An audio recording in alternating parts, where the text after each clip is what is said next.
It is 2 in the morning on a Tuesday, and I am standing across the street in the rain, staring at a frosted glass storefront. The gold lettering on the window reads, Aura by Brit. It is my younger sister's luxury wellness boutique. In my right hand, protected by a plastic sleeve, is a 30-day notice to vacate.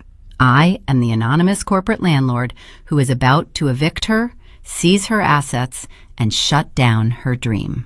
To understand how we got here, to understand why a sister would do such a thing, you have to go back 3 years to a sapphire ring, an auction house, and a mother who thought my silence meant submission.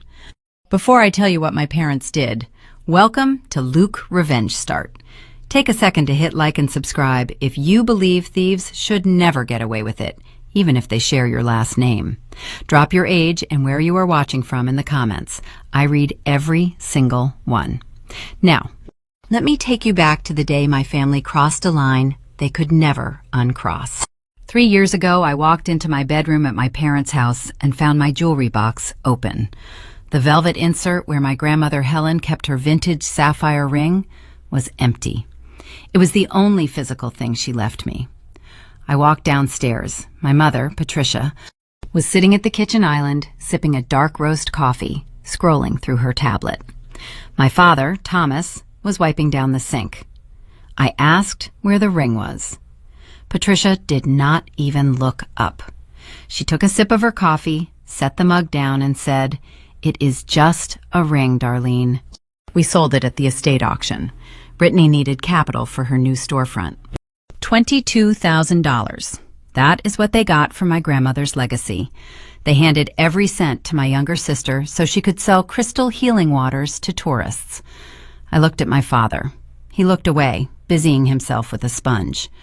He had spent my entire childhood hiding bank statements and dodging creditors, always bailing out Brittany, always expecting me to carry my own weight.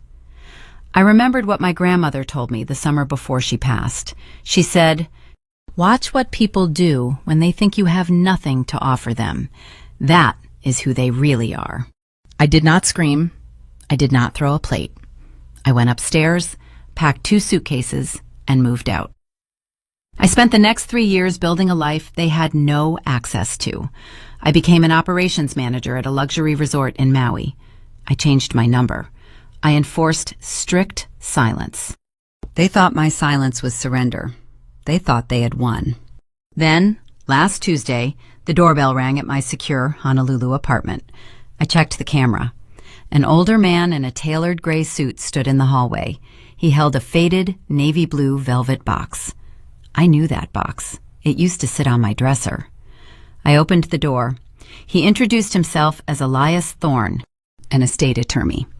He held the box out to me and said, "Your grandmother planned for this." But when I opened the lid, the sapphire ring was not inside. What sat on the silk lining was worth 100 times more, and it was the exact weapon I needed to tear my parents' world apart. I stood in the doorway of my apartment staring at the faded navy blue velvet box resting securely in the palm of Elias Thorne. The dim hallway lights cast a long shadow behind his tall frame. He did not look like a man who delivered hollow apologies. He looked like a man who delivered final verdicts. His tailored gray suit was impeccable, his posture rigid, his eyes sharp and analytical behind thin wire-rimmed glasses. He held the small box out a few inches further, patiently waiting for me to take it. The velvet material was noticeably worn at the corners, bearing the distinct imprint of decades of careful use.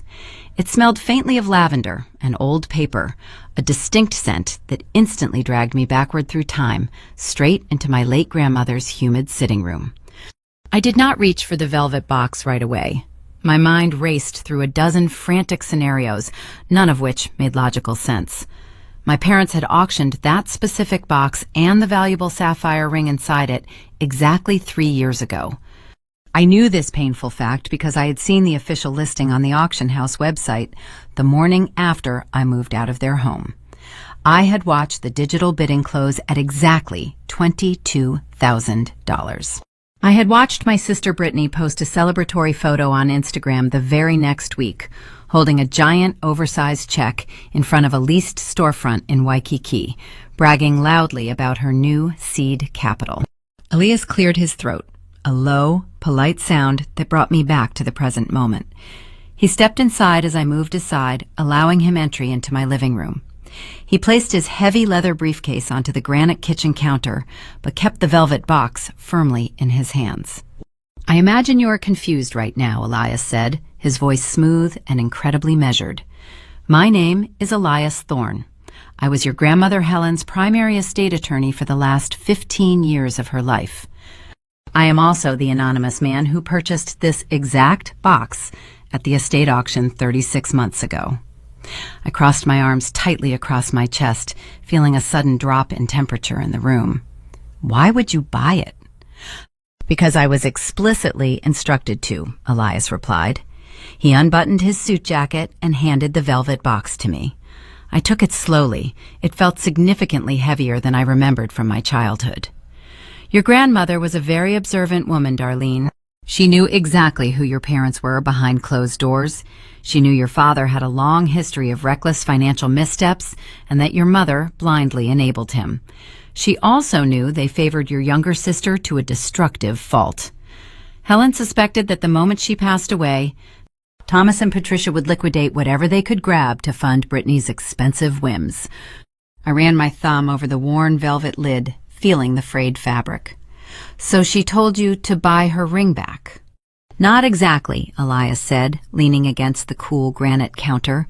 The sapphire ring was a beautiful piece of vintage jewelry, but in the grand scheme of her total estate, it was a superficial asset. Helen used it as a tripwire. She established a secure blind trust before she died. The legal instructions were incredibly strict.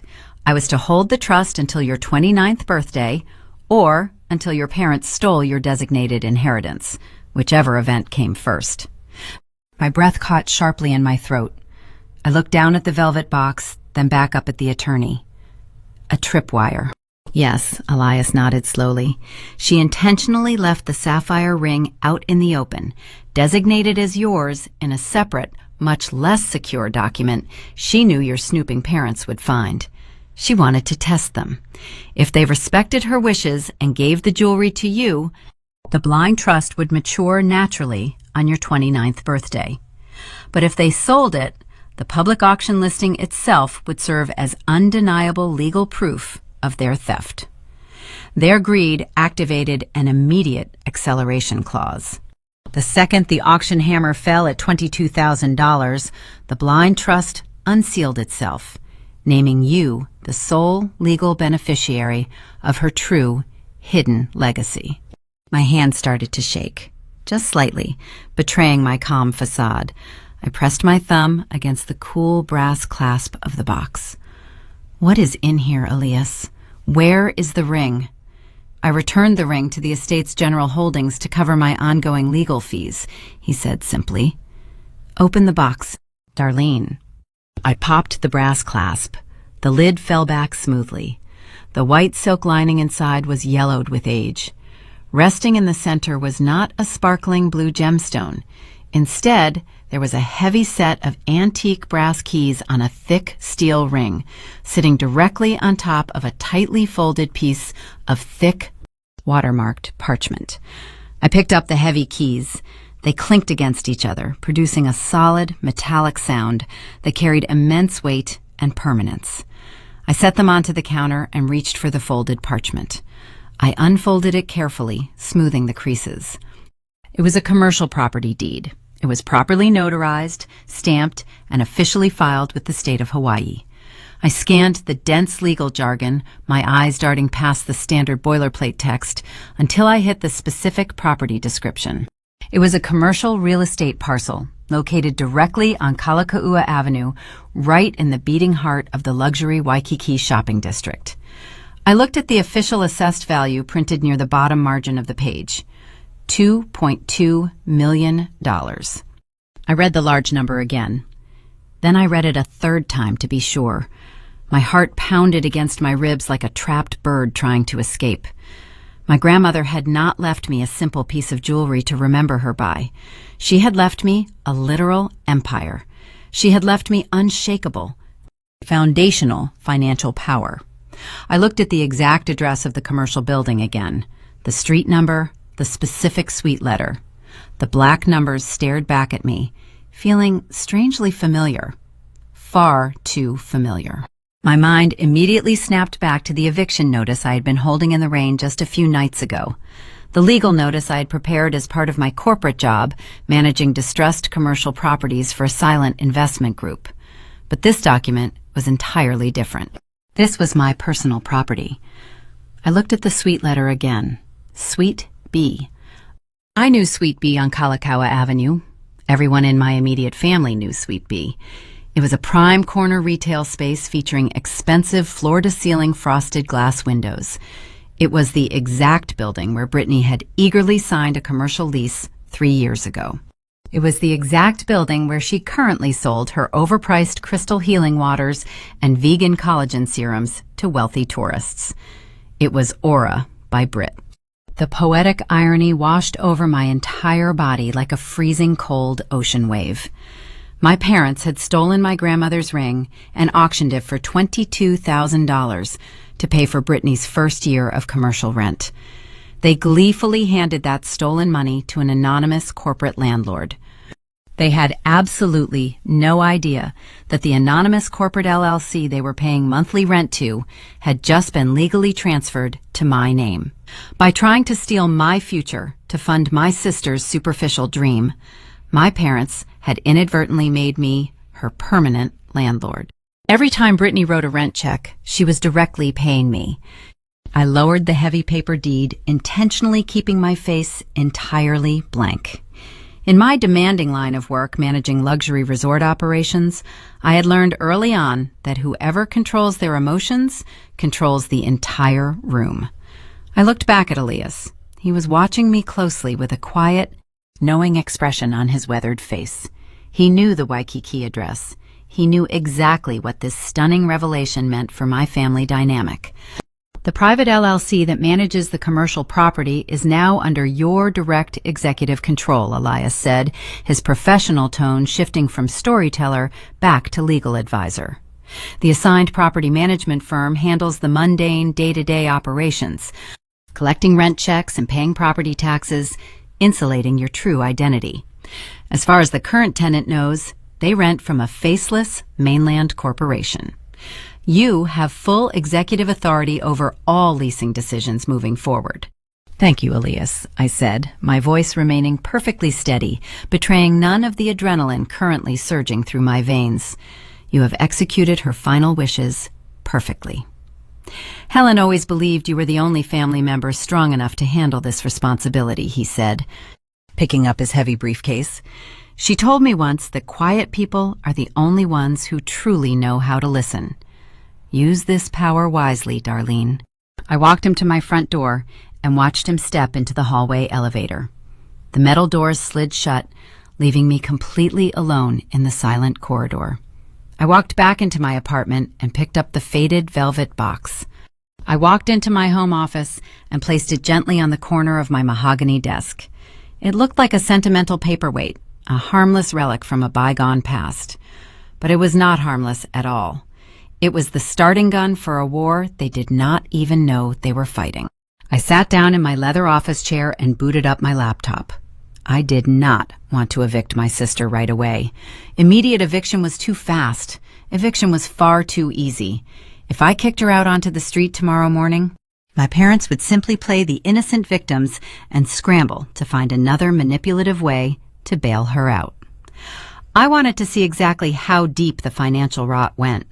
I wanted to sit back and watch them dig their own graves. I logged into the secure property management portal using the administrative credentials Elias had provided on a separate encrypted flash drive. I navigated through the menus to the specific tenant ledger for Suite B. I pulled up the comprehensive financial history for Aura by Britt. The bright screen loaded, populating rows of numerical data. I scanned the payment history column. My sister's luxury wellness boutique was financially bleeding out. The red ledger showed she had been severely short on rent for the past 3 consecutive months. Her commercial lease had actually expired back in February. She was currently operating on a highly precarious month-to-month holdover status, hanging on by a rapidly fraying thread. The trap was set perfectly. All I had to do was wait for them. The mid-morning sun reflected harshly off the Pacific Ocean as I drove down Kalakaua Avenue. Waikiki was already teeming with tourists, their sunburned shoulders brushing against expensive retail displays. I parked my car in a paid garage across the street from Suite B and rolled down the window. The ocean breeze smelled of salt and coconut oil. I did not get out. I stayed in the driver's seat and observed my $2.2 million asset from a safe distance. Aura by Brit occupied a prime corner spot, boasting floor-to-ceiling frosted glass that caught the natural light beautifully. But beneath the polished aesthetic, the operational rot was obvious to anyone trained to look. In my daily life managing luxury resorts in Maui, I evaluated profit margins and guest foot traffic before breakfast. I knew what a thriving business looked like. This was a sinking ship. I picked up my tablet from the passenger seat and accessed the property management portal. I needed to understand the exact legal parameters of my sister tenancy. The digital ledger confirmed my suspicions from the night before. Brittany was not just late on her payments. Her original commercial lease had expired back in February. She had never signed a renewal. She was operating on a month-to-month holdover status. The legal implications of that single detail were staggering. A standard commercial eviction for non-payment could take months, requiring court dates and messy legal battles. But a month-to-month holdover was entirely different. It required no justification. A landlord only needed to issue a standard 30-day notice to vacate. It was a clean, unarguable termination. My phone vibrated in the cup holder, jarring me from my thoughts. I glanced at the screen. The caller identification displayed a name I had not seen in 36 months. Patricia. My thumb hovered over the red decline button. The silence of the past 3 years hung heavy in the stifling air of my car. I took a slow breath, centering my pulse. Information is the most valuable currency in any war. I swiped the green icon and brought the phone to my ear. I did not say hello. I simply waited. "Darlene, sweetheart, is that you?" my mother asked, her voice floating through the speaker. It was coded in a familiar, sickly sweet tone, the exact octave she used when she was cornering a donor at a charity luncheon. "It is me," I replied, keeping my voice flat and featureless. "Oh, thank goodness." Patricia sighed, a theatrical exhale of relief. "It has been so long, honey. We have missed you so much. Family should not stay apart like this." I stared through the windshield at the failing wellness boutique across the avenue. "Why are you calling, Patricia?" The use of her first name caused a brief, telling pause on the line. The sweet facade cracked for a fraction of a second before she expertly patched it back together. "I am calling because we need your help, Darlene. Your sister is in a terrible bind. Some faceless corporate landlord bought her building and is refusing to renew her lease. They are demanding 6 months of back rent. They are trying to destroy her dream right when she is on the verge of breaking through." "That sounds unfortunate," I said, leaning back against the leather headrest. "It is a nightmare," Patricia pressed, her tempo quickening. "These mainland investors have no heart. They only care about profit. Brittany is devastated. She has put her soul into that space. Thomas and I are doing everything we can, but our liquid assets are tied up in the housing market right now. We need you to take out a personal loan to cover the arrears. Just a bridge loan until the new quarter starts. You have that high-paying management job at the resort. The banks will approve you instantly." I let the silence stretch for 5 full seconds. I pictured my mother pacing her pristine kitchen, twisting the telephone cord around her manicured fingers. She was not calling to apologize for selling my grandmother ring.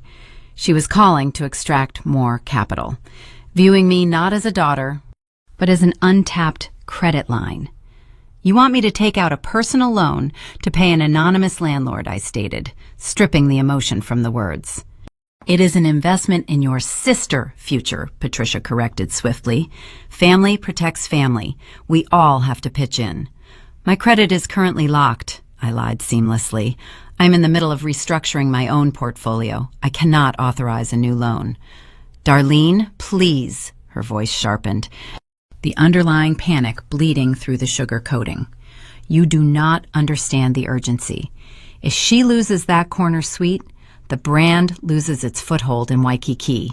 We will lose everything we invested. I cannot help you, I said.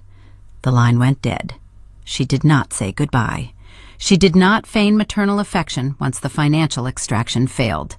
The dial tone hummed in my ear, a hollow sound that matched the emptiness of our relationship. I set the phone down. The picture was now crystal clear. My parents were drowning. They had poured the stolen $22,000 into a bottomless pit, and now the walls were caving in.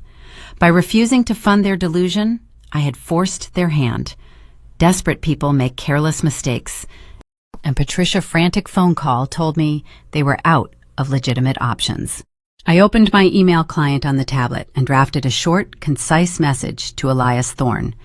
I instructed him to draft the formal 30-day notice to vacate for Suite B. There would be no negotiations, no payment plans, and no extensions. The countdown had officially begun. I put the car in drive and pulled away from the curb, leaving the dusty windows of Aura by Brit in my rearview mirror. The legal checkmate was in motion. But as I merged onto the highway heading back toward the airport, a lingering question troubled me.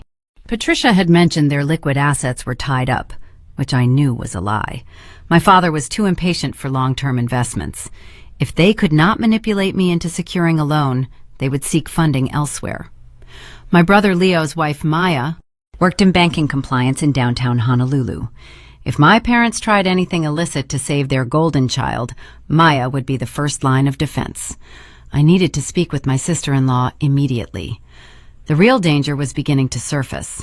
The cafe in downtown Honolulu was unassuming, tucked between a high-rise corporate tower and a concrete parking structure. It was the exact type of establishment where lucrative deals were scrutinized and dangerous secrets traded over bitter espresso. I arrived 10 minutes early and chose a corner booth facing the entrance.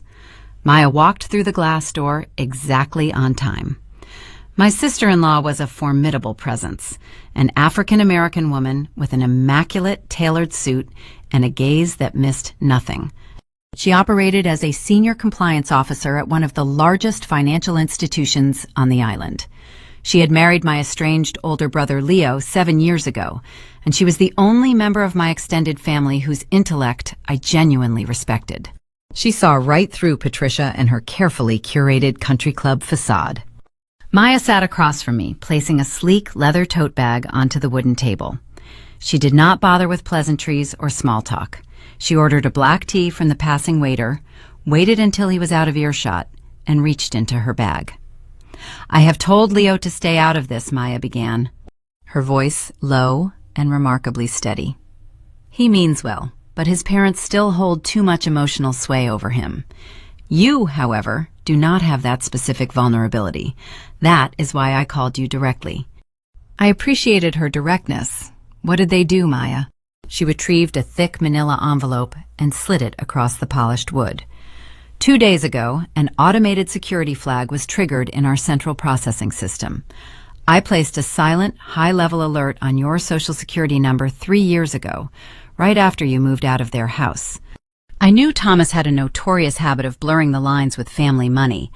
I wanted to ensure your professional accounts remained isolated from his chaotic ventures. I looked at the plain envelope. My father had always been careless, but he had never attempted a direct assault on my primary finances. I pulled the flap open and extracted a stack of printed documents. The top page featured a prominent legal header.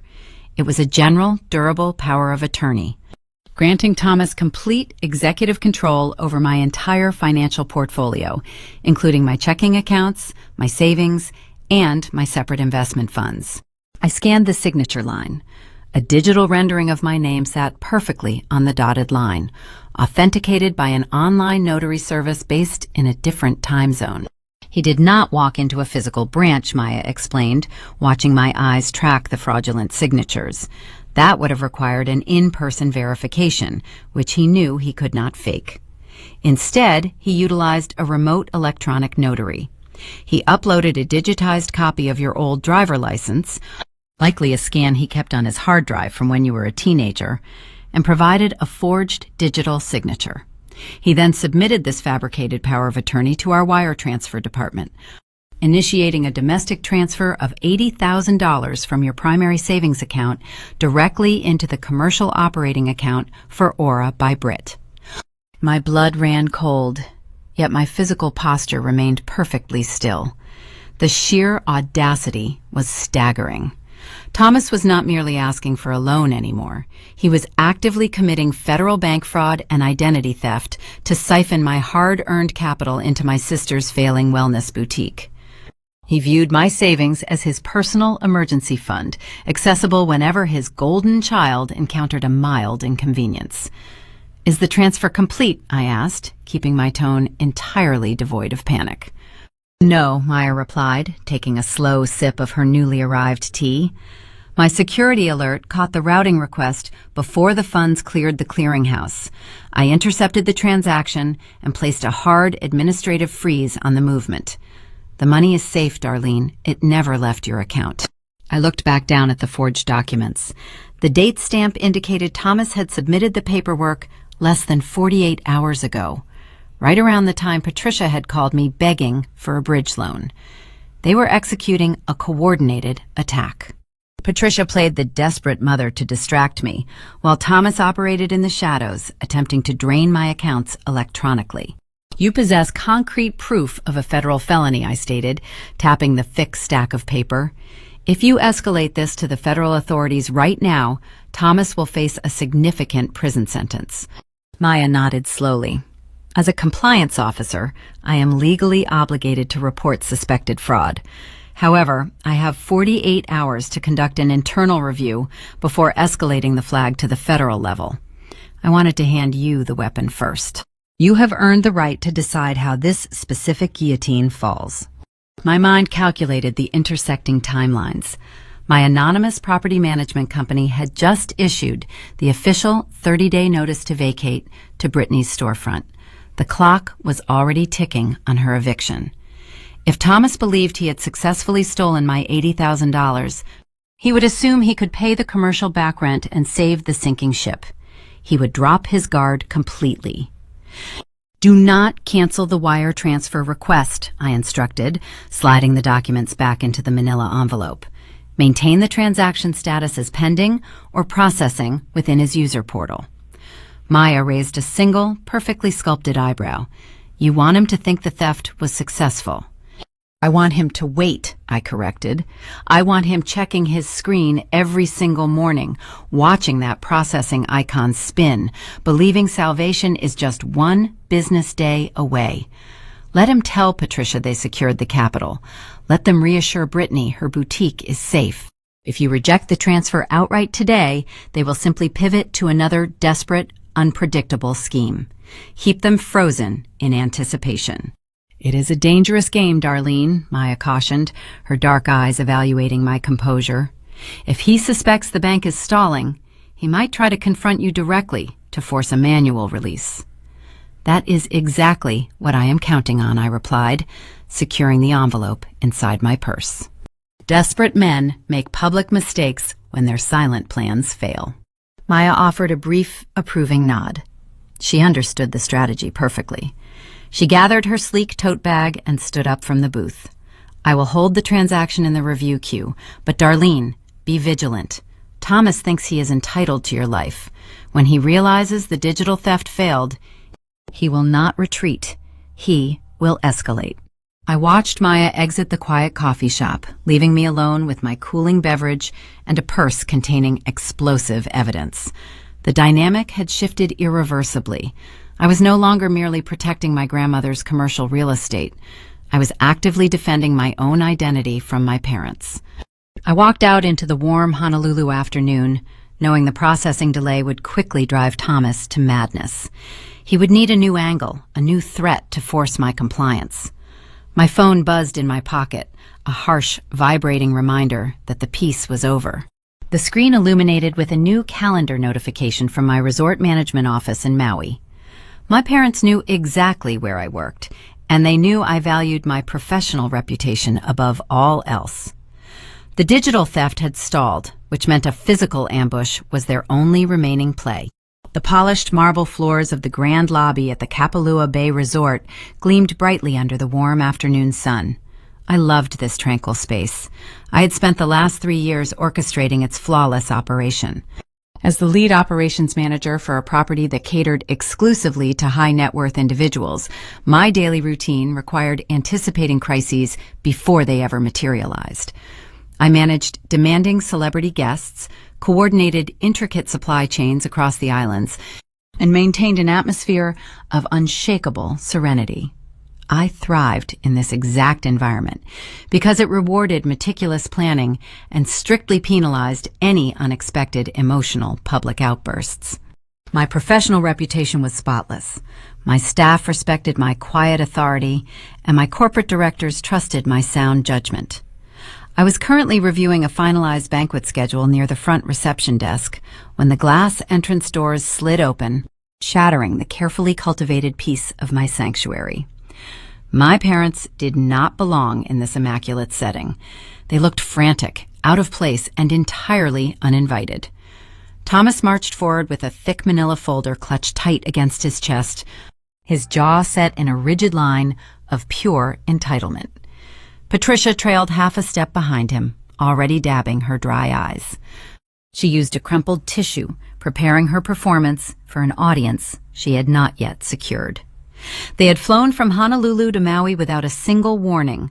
The processing delay on the fraudulent bank wire transfer had pushed them over the precipice of rational behavior. Since they could not extract my money digitally, they had crossed the ocean to extract it manually. I stepped away from the reception desk, intercepting their destructive path before they could reach the center of the expansive lobby. A wealthy couple from Chicago was checking in nearby, and a prominent tech executive was sipping tea. He rested on a velvet sofa, just a few feet away.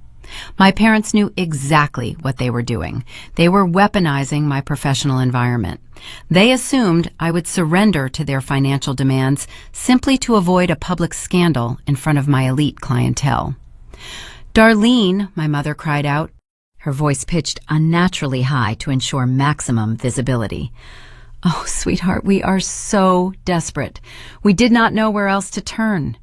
I kept my hands clasped loosely behind my back, projecting a posture of mild, professional curiosity. "Keep your voice down, Patricia," I instructed calmly. "You are disturbing the resort guests. What are you doing here?" Thomas stepped forward, invading my personal space. He shoved the manila folder toward my chest. I did not raise my hands to take it. The folder bumped against my blazer and fell onto the polished marble floor, scattering several printed pages. The top sheet clearly displayed the formal header of a high-interest personal loan application, listing my name as the primary guarantor. "Pick those up and sign them," Thomas demanded, his face flushing a deep, angry red. "The bank is stalling our accounts for some ridiculous corporate security review. Brittany is going to lose the retail storefront by the end of the week if we do not submit a cashier check to her landlord. You are going to co-sign this bridge loan right now, or your sister will be out on the street." Patricia let out a loud, theatrical sob, burying her face into her hands. "How can you be so cold?" she wailed, drawing the immediate attention of the concierge team and several passing bellhops. "We are your family. We raised you. We sacrificed everything for you." I looked down at the scattered loan documents, then back up. I stared into my father's furious eyes. I thought about the forged digital signature sitting in my compliance queue. I thought about the $22,000 sapphire ring they had pawned without a single second thought. They were standing in my immaculate lobby, demanding I leverage my hard-earned credit to save the exact retail space I secretly owned, using a crisis they manufactured to justify their extortion. "I am not signing anything," I stated, my voice dropping to a low conversational volume that forced him to lean in to hear me. "You flew to the wrong island, Thomas. I suggest you gather your trash from my floor and leave my property before I have you removed." The veins in his neck bulged. His attempt at public humiliation had failed, so he pivoted to direct extortion. "If you walk away from us," he hissed, leaning closer so only I could hear the venom in his tone, "I will destroy everything you have built here. Do you think these wealthy hotel directors want a senior manager accused of elder abuse?" I did not blink. I kept my breathing slow and even. "Elder abuse? Yes," Thomas smiled, a dark, triumphant expression. It spread across his face. Helen's mind was failing during her final months. Everyone knew it. "You isolated her. You coerced her into excluding us from the inheritance. You manipulated a dying woman to steal our rightful assets. By the time my lawyers are done filing the civil suits, every hospitality executive in Hawaii will know you as a predatory opportunist. Your pristine career will be over, Darlene. Sign the loan, and I keep my mouth shut." The threat hung in the crisp, air-conditioned breeze. It was a terrifyingly brilliant lie. A high-profile civil suit alleging elder abuse would trigger an immediate corporate investigation. Even if I won the legal battle, the sheer proximity to a scandal involving financial exploitation would make me a liability to the luxury resort brand. He was threatening to burn my entire sanctuary to the ground. I looked at the resort security director, a former military police officer named David, who had been quietly observing the altercation from near the valet stand. I gave him a subtle, prearranged nod. David moved swiftly across the lobby, flanked by two broad-shouldered guards. "Escort these two disruptive individuals off the resort premises immediately," I told David smoothly. "They are now permanently banned from the entire property." Thomas opened his mouth to shout loud threats, but David firmly gripped his arm, steering him quickly toward the exit. Patricia stumbled clumsily after them, her fake tears vanishing instantly. I watched them disappear through the glass doors. The threat of a fabricated lawsuit was a dangerous escalation. I could not simply wait for the eviction to finalize anymore. I needed an undeniable, irrefutable weapon to annihilate his narrative. I finished my long shift, knowing the exact answer rested inside a faded velvet box sitting quietly on my desk. The drive from the resort back to my Honolulu apartment was a silent exercise in calculated restraint. My father had played a very dangerous hand. Fabricating an elder abuse lawsuit was a targeted strike against my livelihood. In the luxury hospitality industry, reputation is the only currency that matters. If an accusation of financial exploitation surfaced, my corporate directors would suspend me pending an investigation. The mere shadow of impropriety would ruin a career I had spent 10 arduous years building. Thomas relied on my fear of public scandal to force a swift surrender. I unlocked my front door and walked directly into my quiet home office. My tired eyes landed on the faded navy blue velvet box resting on the corner of my mahogany desk. Elias Thorne had delivered it, holding the commercial property deeds. I picked the small box up, turning it over slowly in my hands. The physical structure felt slightly disproportionate. The silk lining inside the lid was thick, much thicker than a standard jewelry case required. I ran my thumb along the interior seam. The fabric did not yield. It was taut, stretched tight over a rigid inner frame. I opened my top drawer and retrieved a heavy silver letter opener. I slid the dull blade carefully beneath the edge of the yellowed silk.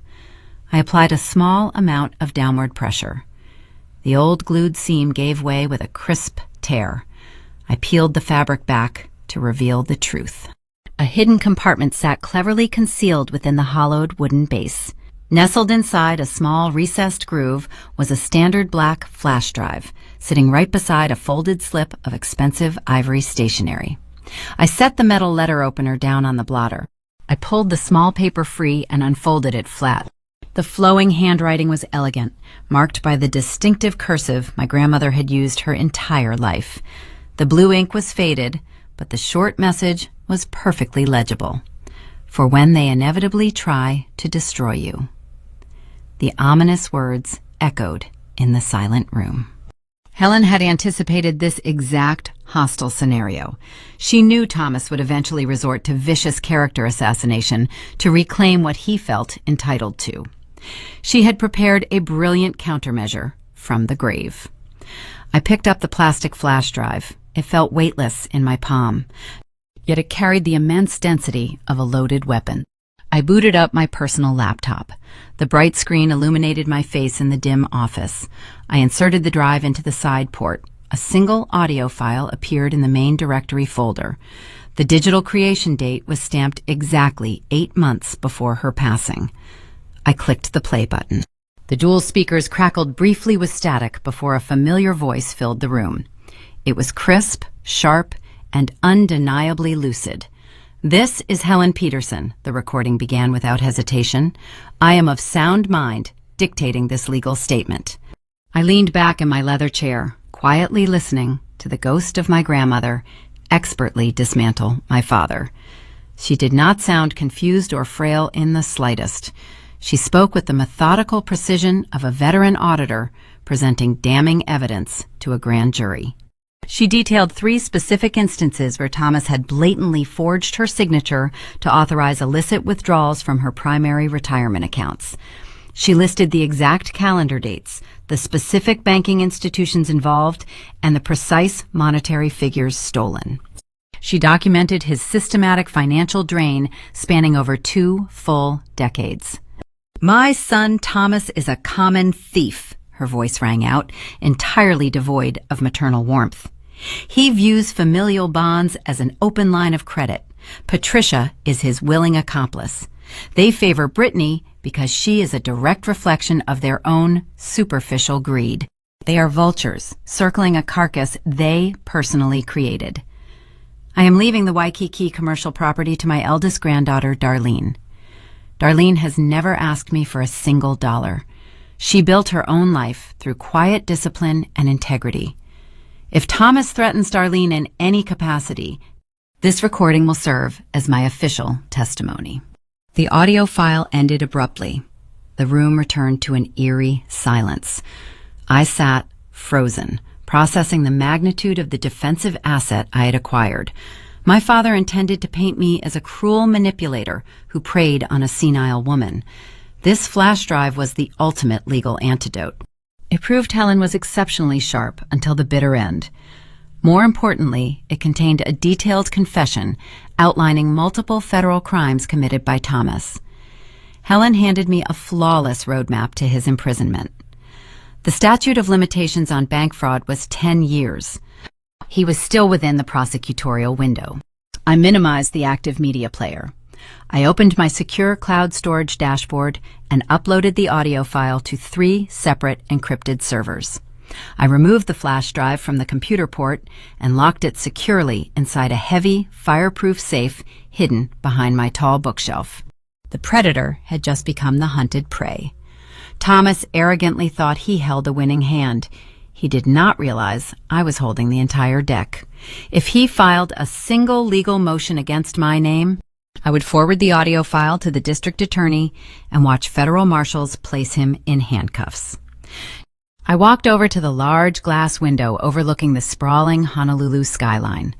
The city lights twinkled below like distant stars.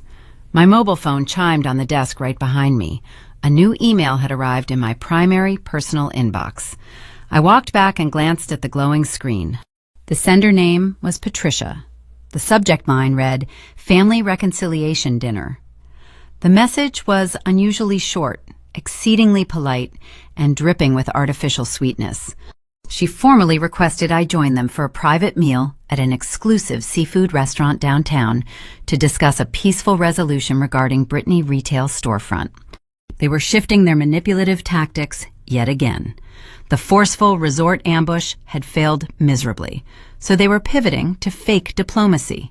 I knew this was another carefully orchestrated trap designed to exploit me. They had likely discovered my hidden connection to the property management company. They finally realized the eviction notice was legitimate, and they desperately needed a way to coerce me into signing the lucrative building over to their golden child. I hit the reply button. I typed a single, short sentence accepting the dinner invitation. I was going to walk straight into their ambush and watch them blindly negotiate a surrender while I secretly held the absolute legal power to destroy their entire lives. The upscale seafood restaurant in downtown Honolulu was famous for its panoramic ocean views and exorbitant prices. It was an establishment designed to intimidate the middle class and comfort the elite. I arrived precisely at 7 in the evening, stepping out of the warm air and into the heavily cooled foyer. I was not alone. Maya walked quietly beside me. She wore a tailored charcoal blazer that screamed corporate authority. As a senior bank compliance officer, she spent her days dismantling complex financial frauds. She was the perfect, silent backup for a formal dinner entirely orchestrated around deceit and manipulation. The hostess guided us past the crowded main dining area toward a secluded private room near the back. The mahogany double doors stood slightly ajar. I could easily hear Patricia's loud, nervous laughter echoing off the expensive wood paneling. I took a deep breath, mentally locking my emotions inside a secure vault. I needed to maintain strict control over my facial expressions. Maya gave me a single affirming nod. We pushed the doors open and entered the dimly lit space. Thomas and Patricia sat on one side of a long, polished wooden table. Brittany sat between them, looking unusually subdued. My sister wore a designer silk dress that likely cost more than her monthly commercial rent. Her eyes darted nervously toward Maya. My parents clearly had not anticipated any unexpected dinner guest. Thomas frowned, his jaw tightening instantly. Patricia recovered her composure with practiced speed. She stood up, gently smoothing her skirt, and offered a radiant, entirely fraudulent smile. "Darlene," she cooed, her voice echoing in the quiet room, "we are so thrilled you decided to join us tonight. And Maya, what a pleasant surprise to see you. Please, both of you, take a seat so we can finally talk." We sat down across from them. A silent waiter appeared immediately to pour sparkling water, but Thomas waved him away. The fake pleasantries vanished the second the heavy door clicked shut.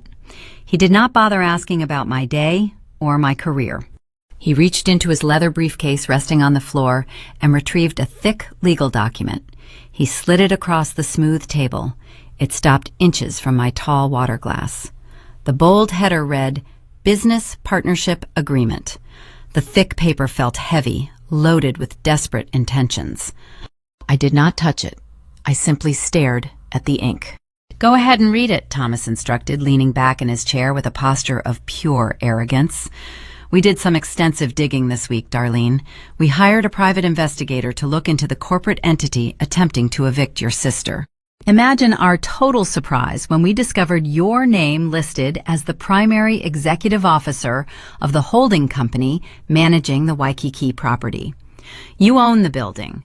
You have been secretly acting as her landlord this entire time." Patricia gasped softly, playing her role in this theatrical production flawlessly. "How could you possibly keep such an immense secret?" Brittany crossed her arms, glaring at me across the expensive table. "You are trying to ruin my life on purpose," she snapped, her voice trembling with misplaced righteous anger. "You always hated seeing me succeed." I ignored her childish outburst. I kept my gaze fixed steadily on Thomas. "You want me to sign the building over to her," I stated, removing all inflection from my voice. "Not entirely," Thomas corrected smoothly.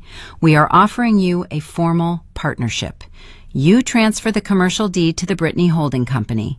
In exchange, you receive 5% of all future boutique net profits."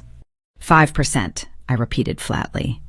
Patricia leaned forward, resting her manicured hands on the table. "It is a very generous offer, sweetheart. You have zero experience running a retail brand. We have a team of ruthless corporate lawyers on retainer right now. If you refuse this peace offering, They are fully prepared to crush your anonymous holding company in civil court. We will drag the eviction process out for years and drain your legal funds.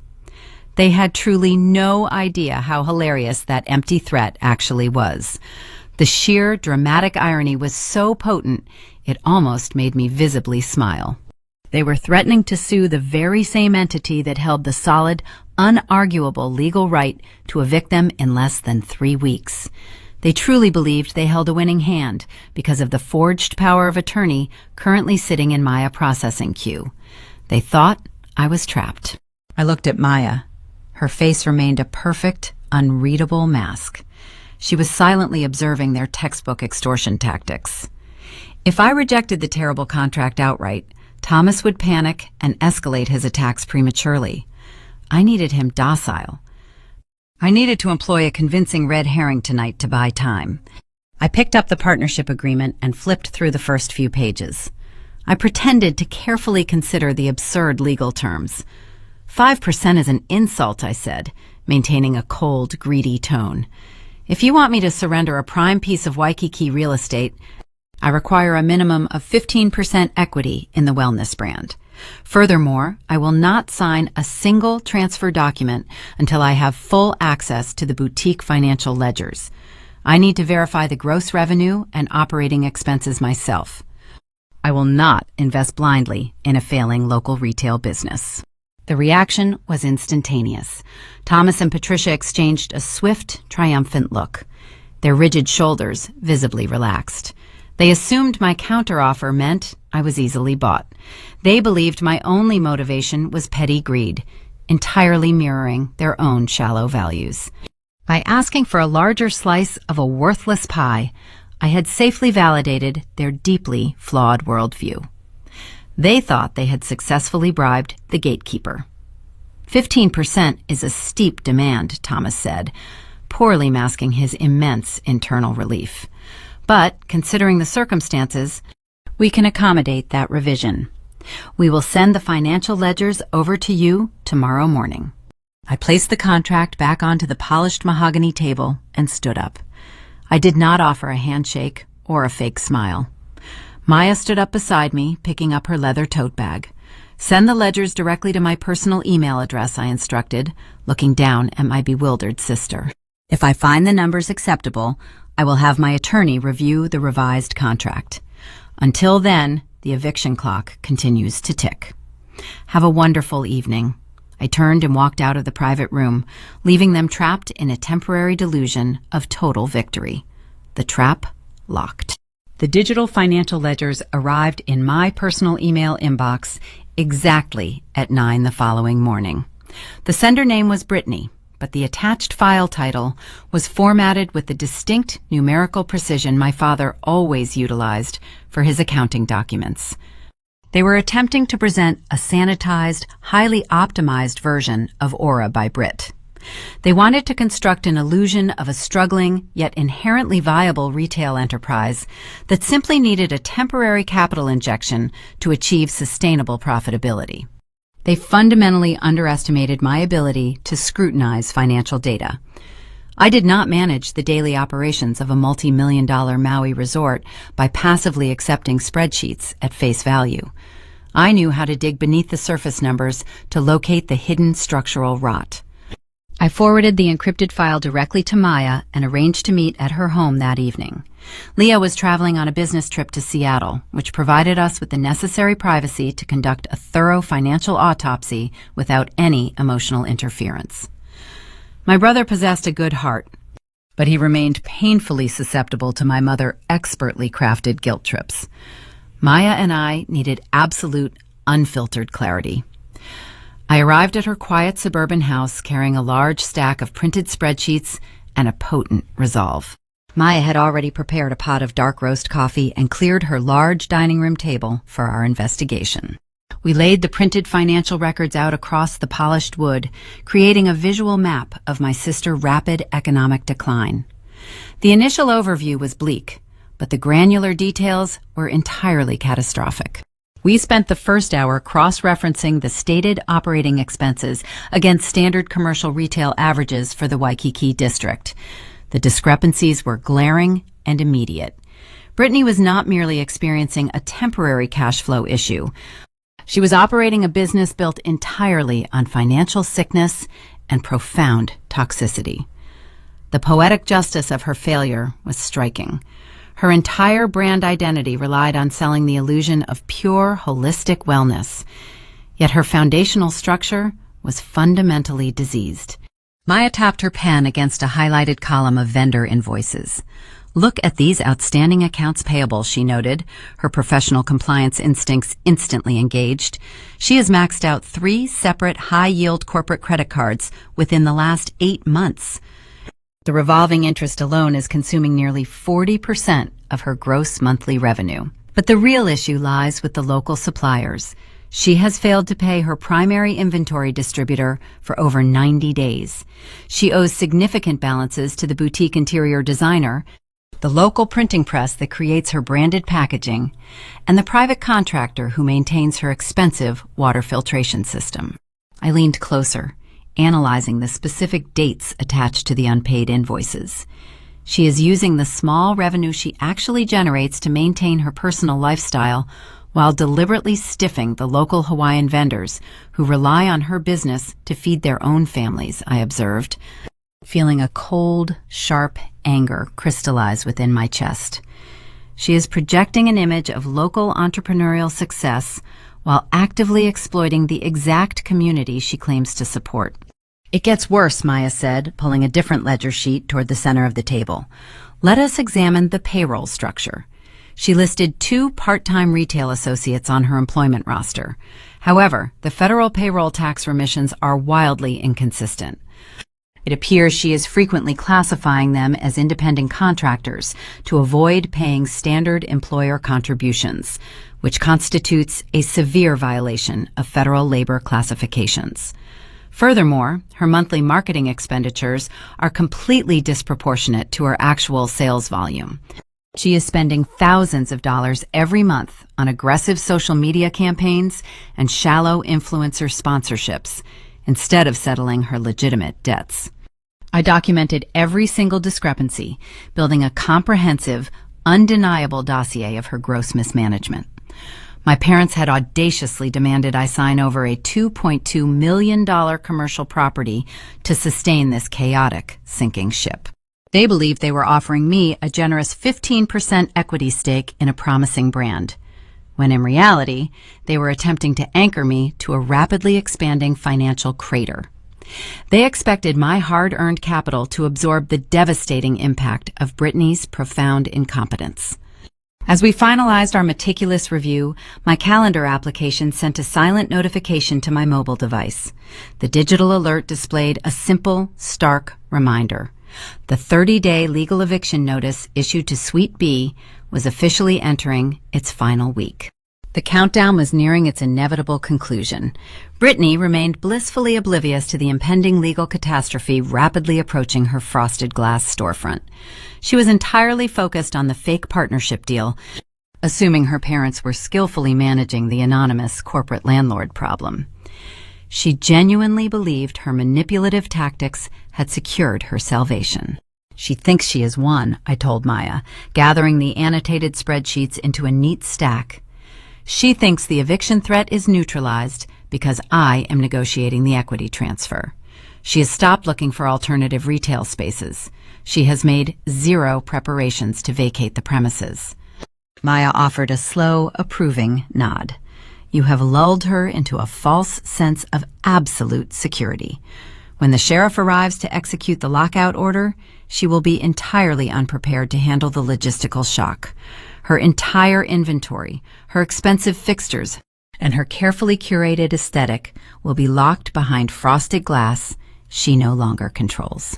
I placed the compiled dossier inside my leather briefcase. "Simply evicting them is no longer sufficient, Maya. I do not just want them out of my building. I want their public facade completely dismantled so they can never run this specific scam on anyone else. If I just change the locks quietly, They will spin a narrative portraying themselves as tragic victims of a ruthless, faceless mainland corporation. They will launch GoFundMe campaigns and leverage local sympathy to fund their next deceptive venture. I need to expose the underlying rot to the exact audience they are trying so desperately to impress. I pulled out my phone and opened a new text message addressed to Elias Thorne. The estate attorney was standing by waiting for my final directive. I typed a single, decisive sentence: prepare the final lockout order. I hit send, watching the small green confirmation indicator illuminate the screen. The financial autopsy had provided me with the precise ammunition I needed. The eviction was no longer merely a real estate transaction. It was the necessary mechanism for a public execution. I left Maya's house and drove back to my apartment, my mind already calculating the precise logistics required for the upcoming confrontation. The trap was fully armed, the evidence was meticulously documented, and the 30-day timer was finally running out of sand. The legal reality breached the frosted glass windows of Suite B on a Tuesday afternoon. Elias Thorne executed my directive with surgical precision, dispatching a formal courier to deliver the final 48-hour warning directly to the boutique front counter.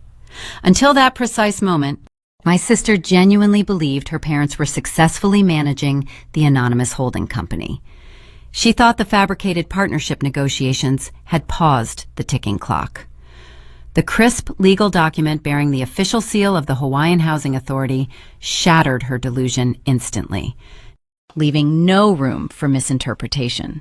Panic is a predictable catalyst. When cornered, a narcissist will always attempt to control the public narrative before the truth can surface. Brittany did not call a lawyer or a financial advisor to explore bankruptcy options. Instead, she locked the front door of her failing retail shop, set up her expensive ring light, and activated her smartphone camera, preparing to broadcast her manufactured grief worldwide. By 7 that evening, the first video appeared on TikTok. 10 minutes later, a nearly identical version populated her Instagram feed. I sat in my quiet apartment and watched the performance unfold on my tablet screen. Brittany wore a plain gray sweater, a stark departure from her usual designer wardrobe. Her makeup was intentionally smudged beneath her eyes. She stared directly into the lens, tears streaming down her pale cheeks, delivering a masterful monologue of pure victimhood, framing herself as an innocent martyr fighting a corrupt system. She claimed a greedy corporate slumlord was actively attempting to destroy a female-owned local Hawaiian wellness business. She spun a tragic tale of ruthless mainland investors crushing indigenous entrepreneurship. She wept about losing her dream, her livelihood, and her dedicated community. The performance was nauseatingly effective, designed to trigger maximum emotional resonance within her loyal consumer base. However, Brittany made a fatal strategic error. In her desperate attempt to generate outrage, she provided too many identifying details. She wanted her followers to locate the enemy. She mentioned that the silent partner of the holding company was a prominent luxury resort executive currently working in Maui.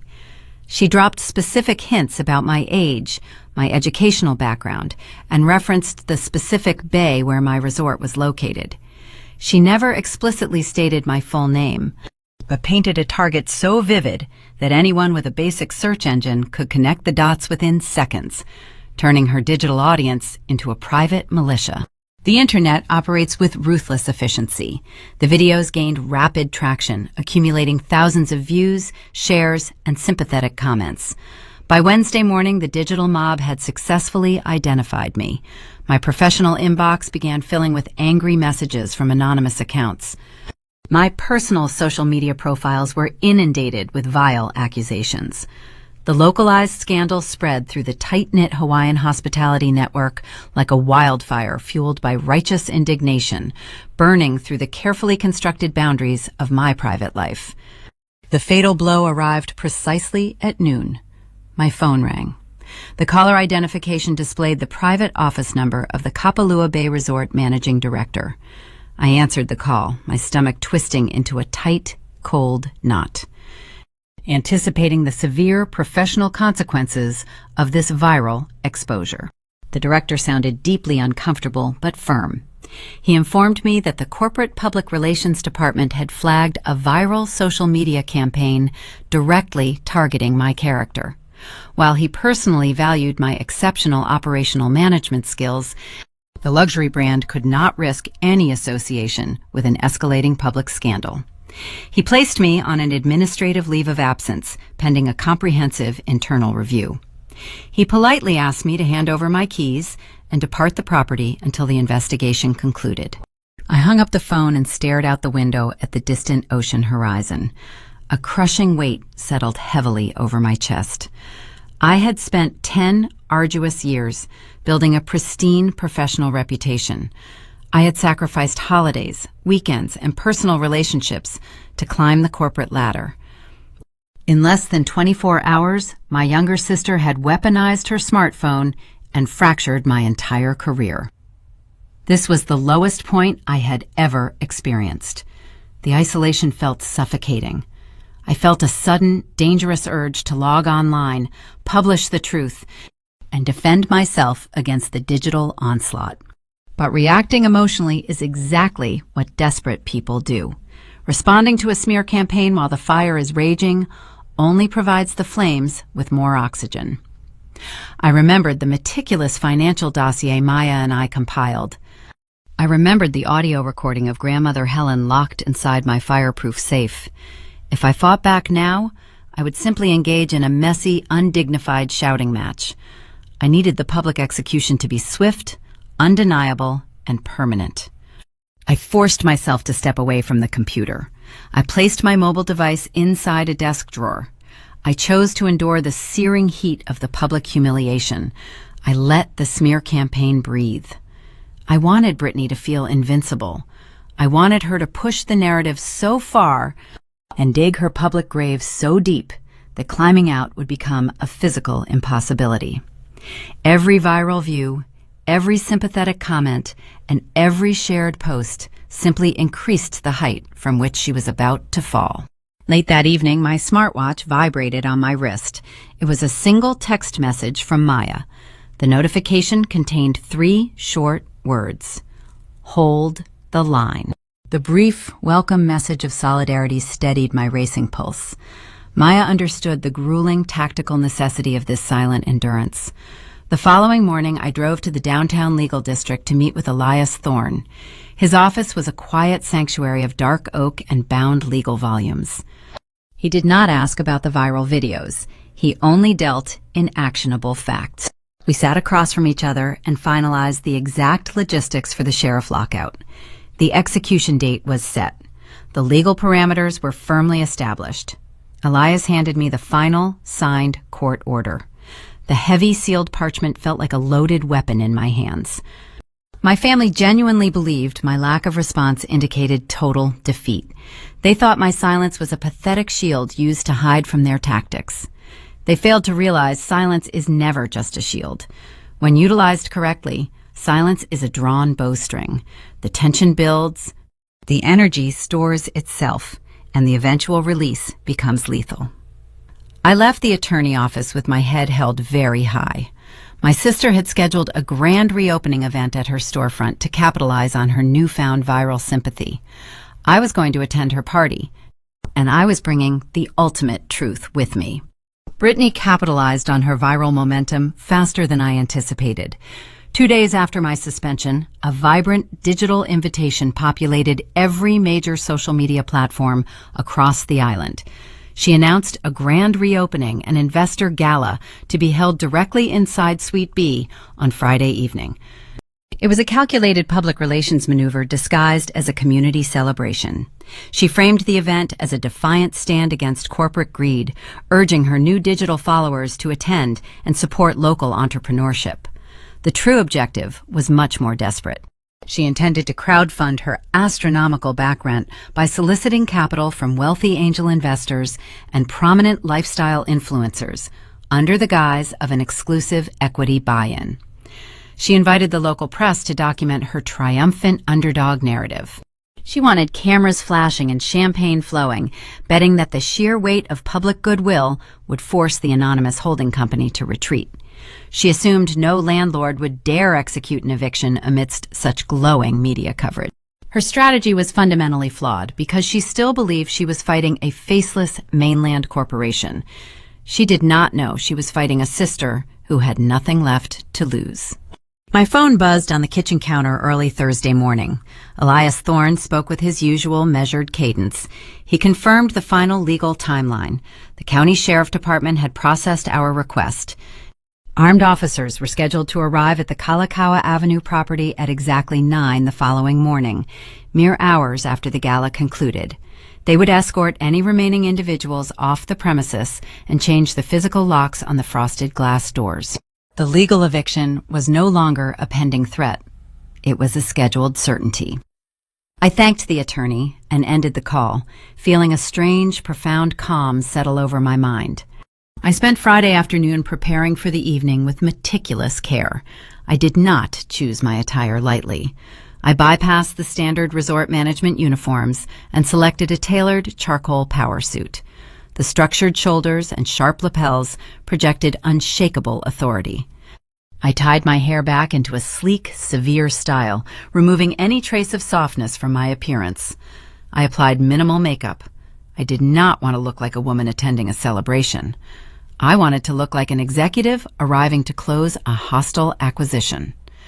I walked into my home office and opened the heavy, fireproof safe hidden behind my bookshelf.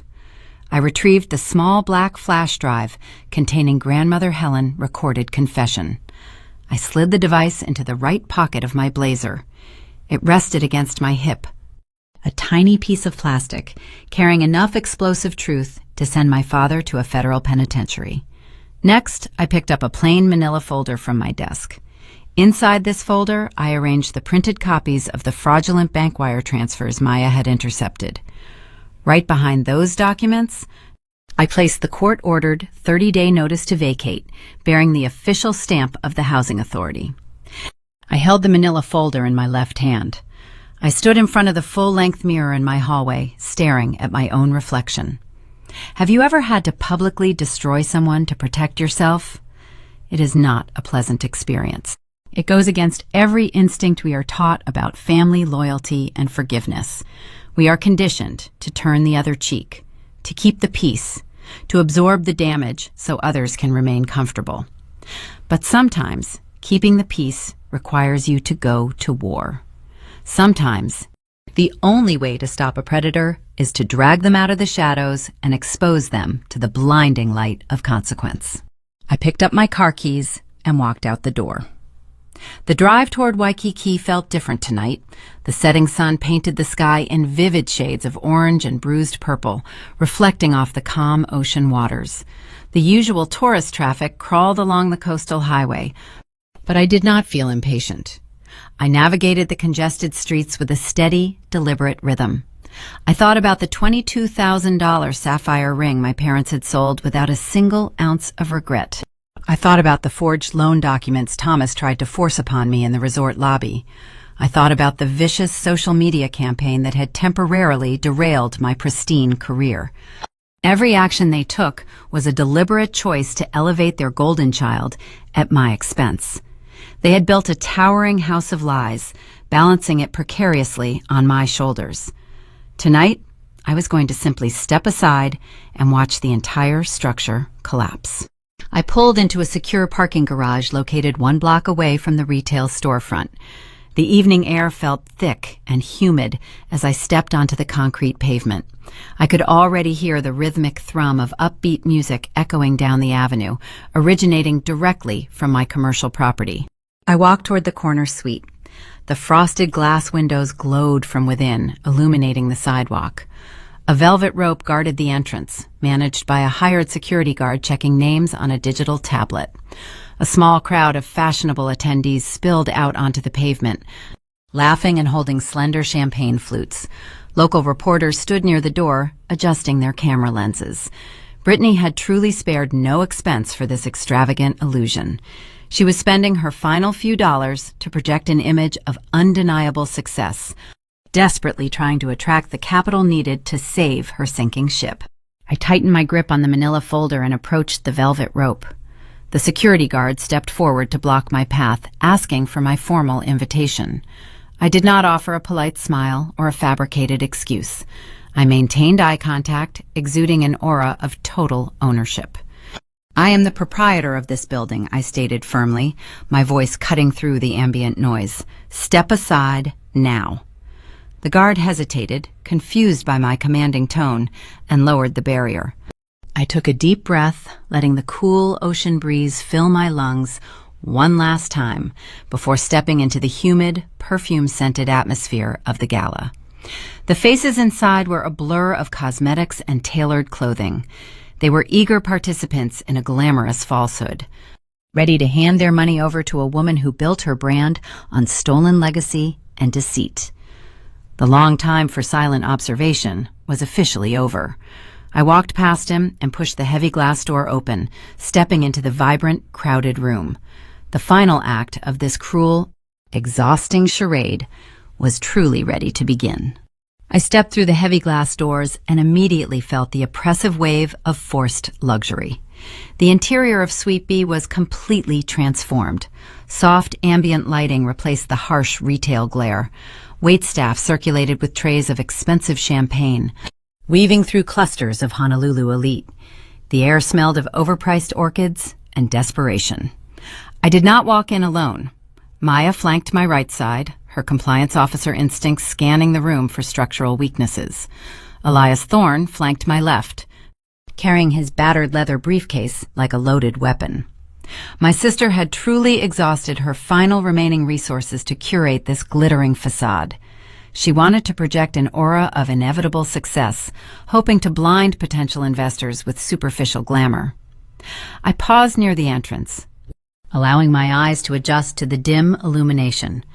I scanned the beautifully dressed crowd, searching for the wealthy marks Brittany intended to exploit.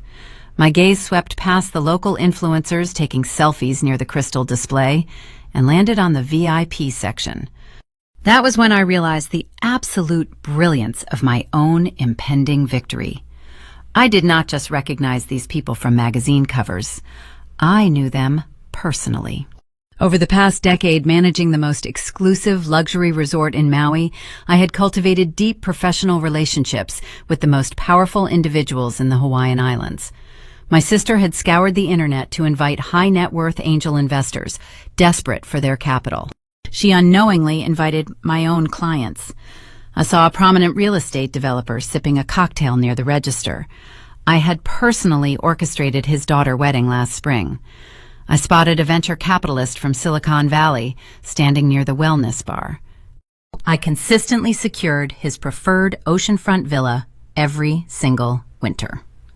Brittany believed she was pitching her fraudulent brand to strangers. She was actually pitching it to my loyal network. My mother was the first person to spot our arrival. Patricia stood near the center display table, holding a fragile glass flute. The moment her eyes locked onto mine, all the blood drained rapidly from her meticulously contoured face. Her jaw went slack. The glass slipped through her trembling fingers, shattering loudly against the polished concrete floor. The sharp sound severed the ambient conversation nearby, drawing unwanted attention toward the entrance. Brittany whipped her head around to locate the source of the disruption. Her fake, practiced smile vanished the second she saw me standing there. Pure panic erupted across her features. She immediately signaled a hired security guard standing near the DJ booth, pointing frantically in my direction. The large man marched toward us with intimidating intent, prepared to remove the uninvited guests. Elias stepped forward smoothly, intercepting the guard before he could even speak. The seasoned attorney reached into his tailored breast pocket and produced a laminated legal identification card alongside a stamped court order. He spoke quietly, his tone dripping with undeniable authority. Elias informed the guard that interfering with the legal property owner would result in immediate arrest for trespassing. The guard glanced at the heavy official seal, looked back at my trembling sister, and wisely stepped aside. The protective barrier evaporated. Nothing stood between me and the small wooden podium positioned at the far end of the room. I began walking forward. The crowd naturally parted, sensing the heavy shift in power. Thomas emerged from the back office, his face flushed with anger. He lunged toward the audio equipment, desperately attempting to shut down the sound system. Maya stepped directly into his path, crossing her arms. She did not say a word, but her fierce glare immobilized him entirely. I reached the podium and climbed the 2 short steps. I grasped the silver microphone resting on the stand. I tapped the metal grill twice. The sharp, percussive sound echoed through the high ceiling, instantly commanding absolute silence. The upbeat background music faded away. 150 pairs of eyes turned to face me.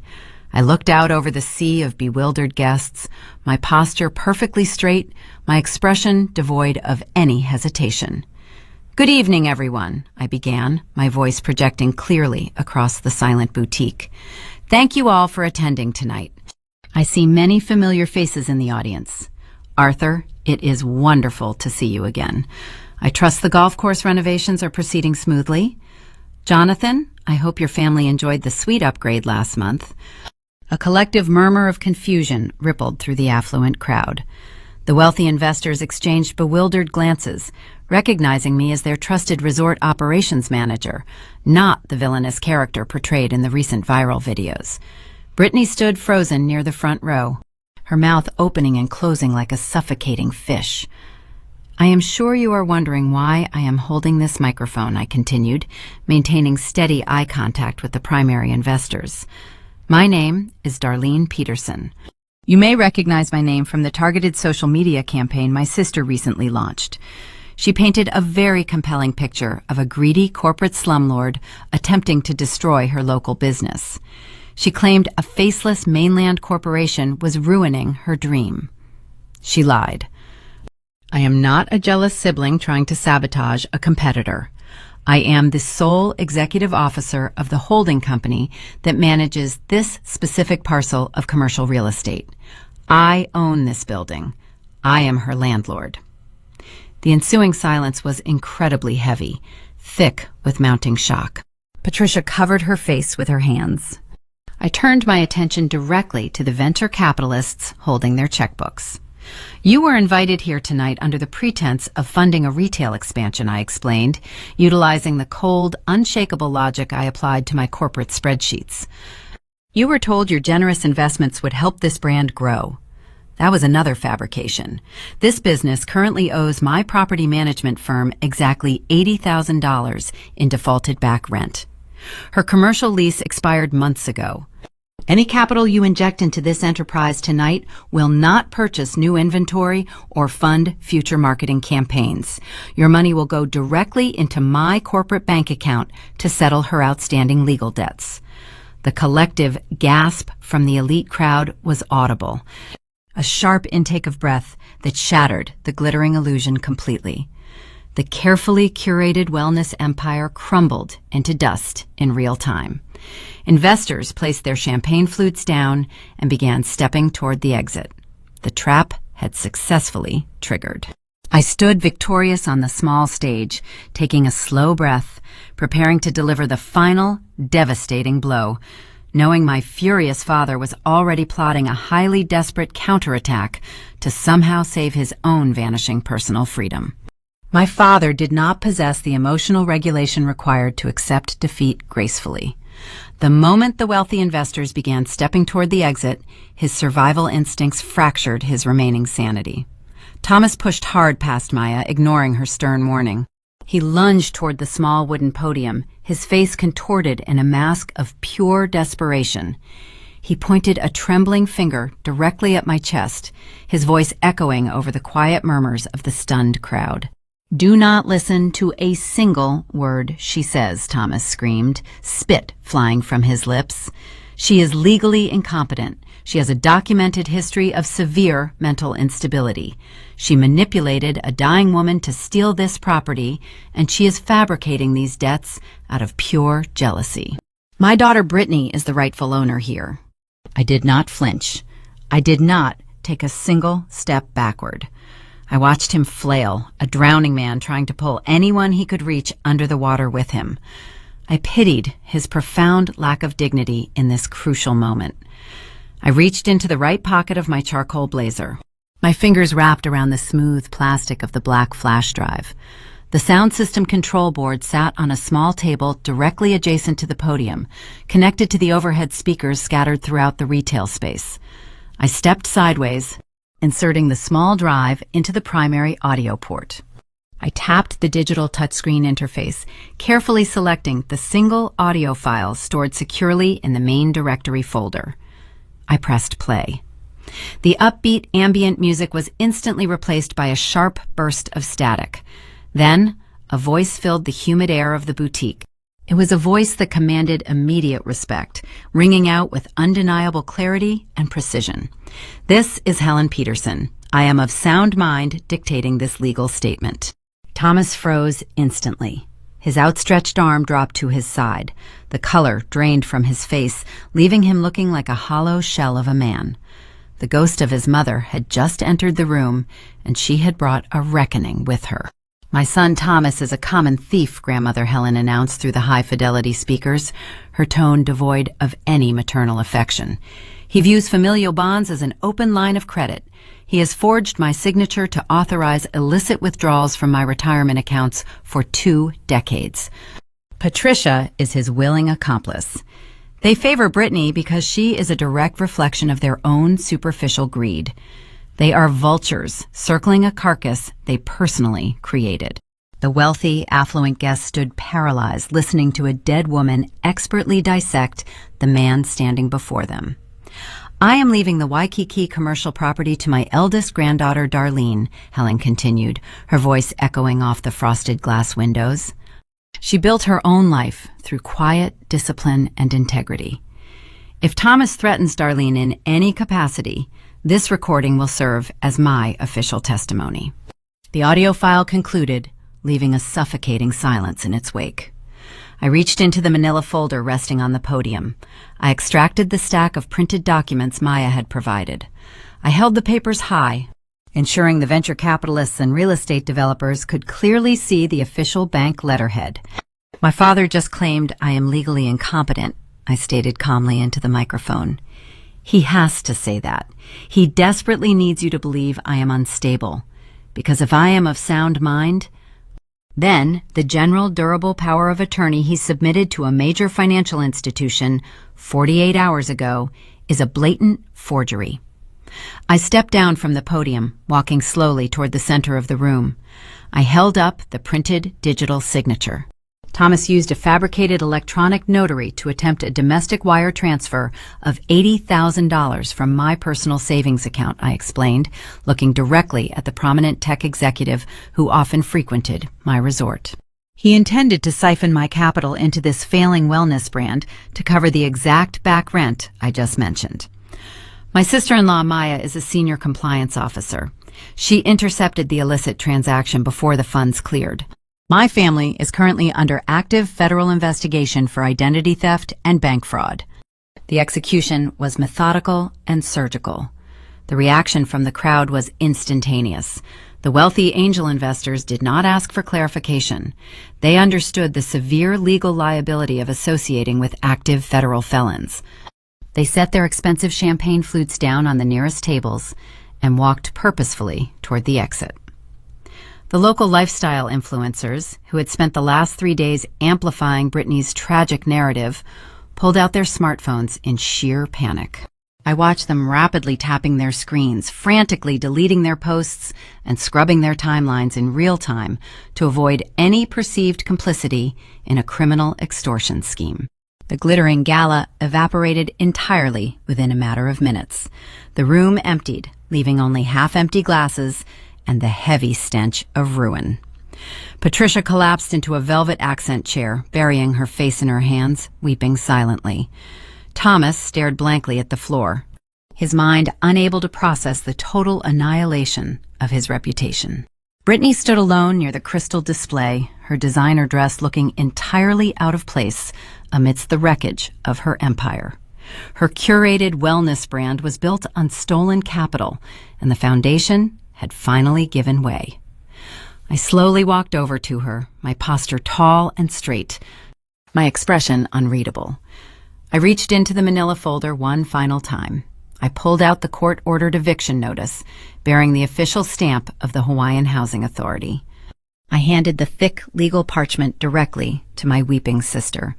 She took it with trembling hands, her wet eyes wide with pure fear and sudden disbelief. "You have exactly 12 short hours to vacate my commercial property," I told her quietly. "The county sheriff will arrive at 9 tomorrow morning to change these locks. Any inventory remaining inside will be seized to offset your outstanding corporate debt." I turned away from her and walked back to the wooden podium. I placed the silver microphone gently onto the surface, letting it produce a soft, final thud. I did not bother to look back over my shoulder. I walked toward the heavy glass doors, flanked once again by Elias and Maya. We stepped out into the warm Honolulu night, leaving the toxic remnants of my family locked inside their own self-made prison. The public destruction was complete, but I knew the desperate fallout would inevitably follow the morning sun. The morning sun rose over the Pacific Ocean, casting long shadows across the empty sidewalks of Kalakaua Avenue. It was exactly 9 on Saturday morning. The heavy humidity of the previous night had burned away, leaving a stark, unforgiving clarity in the air.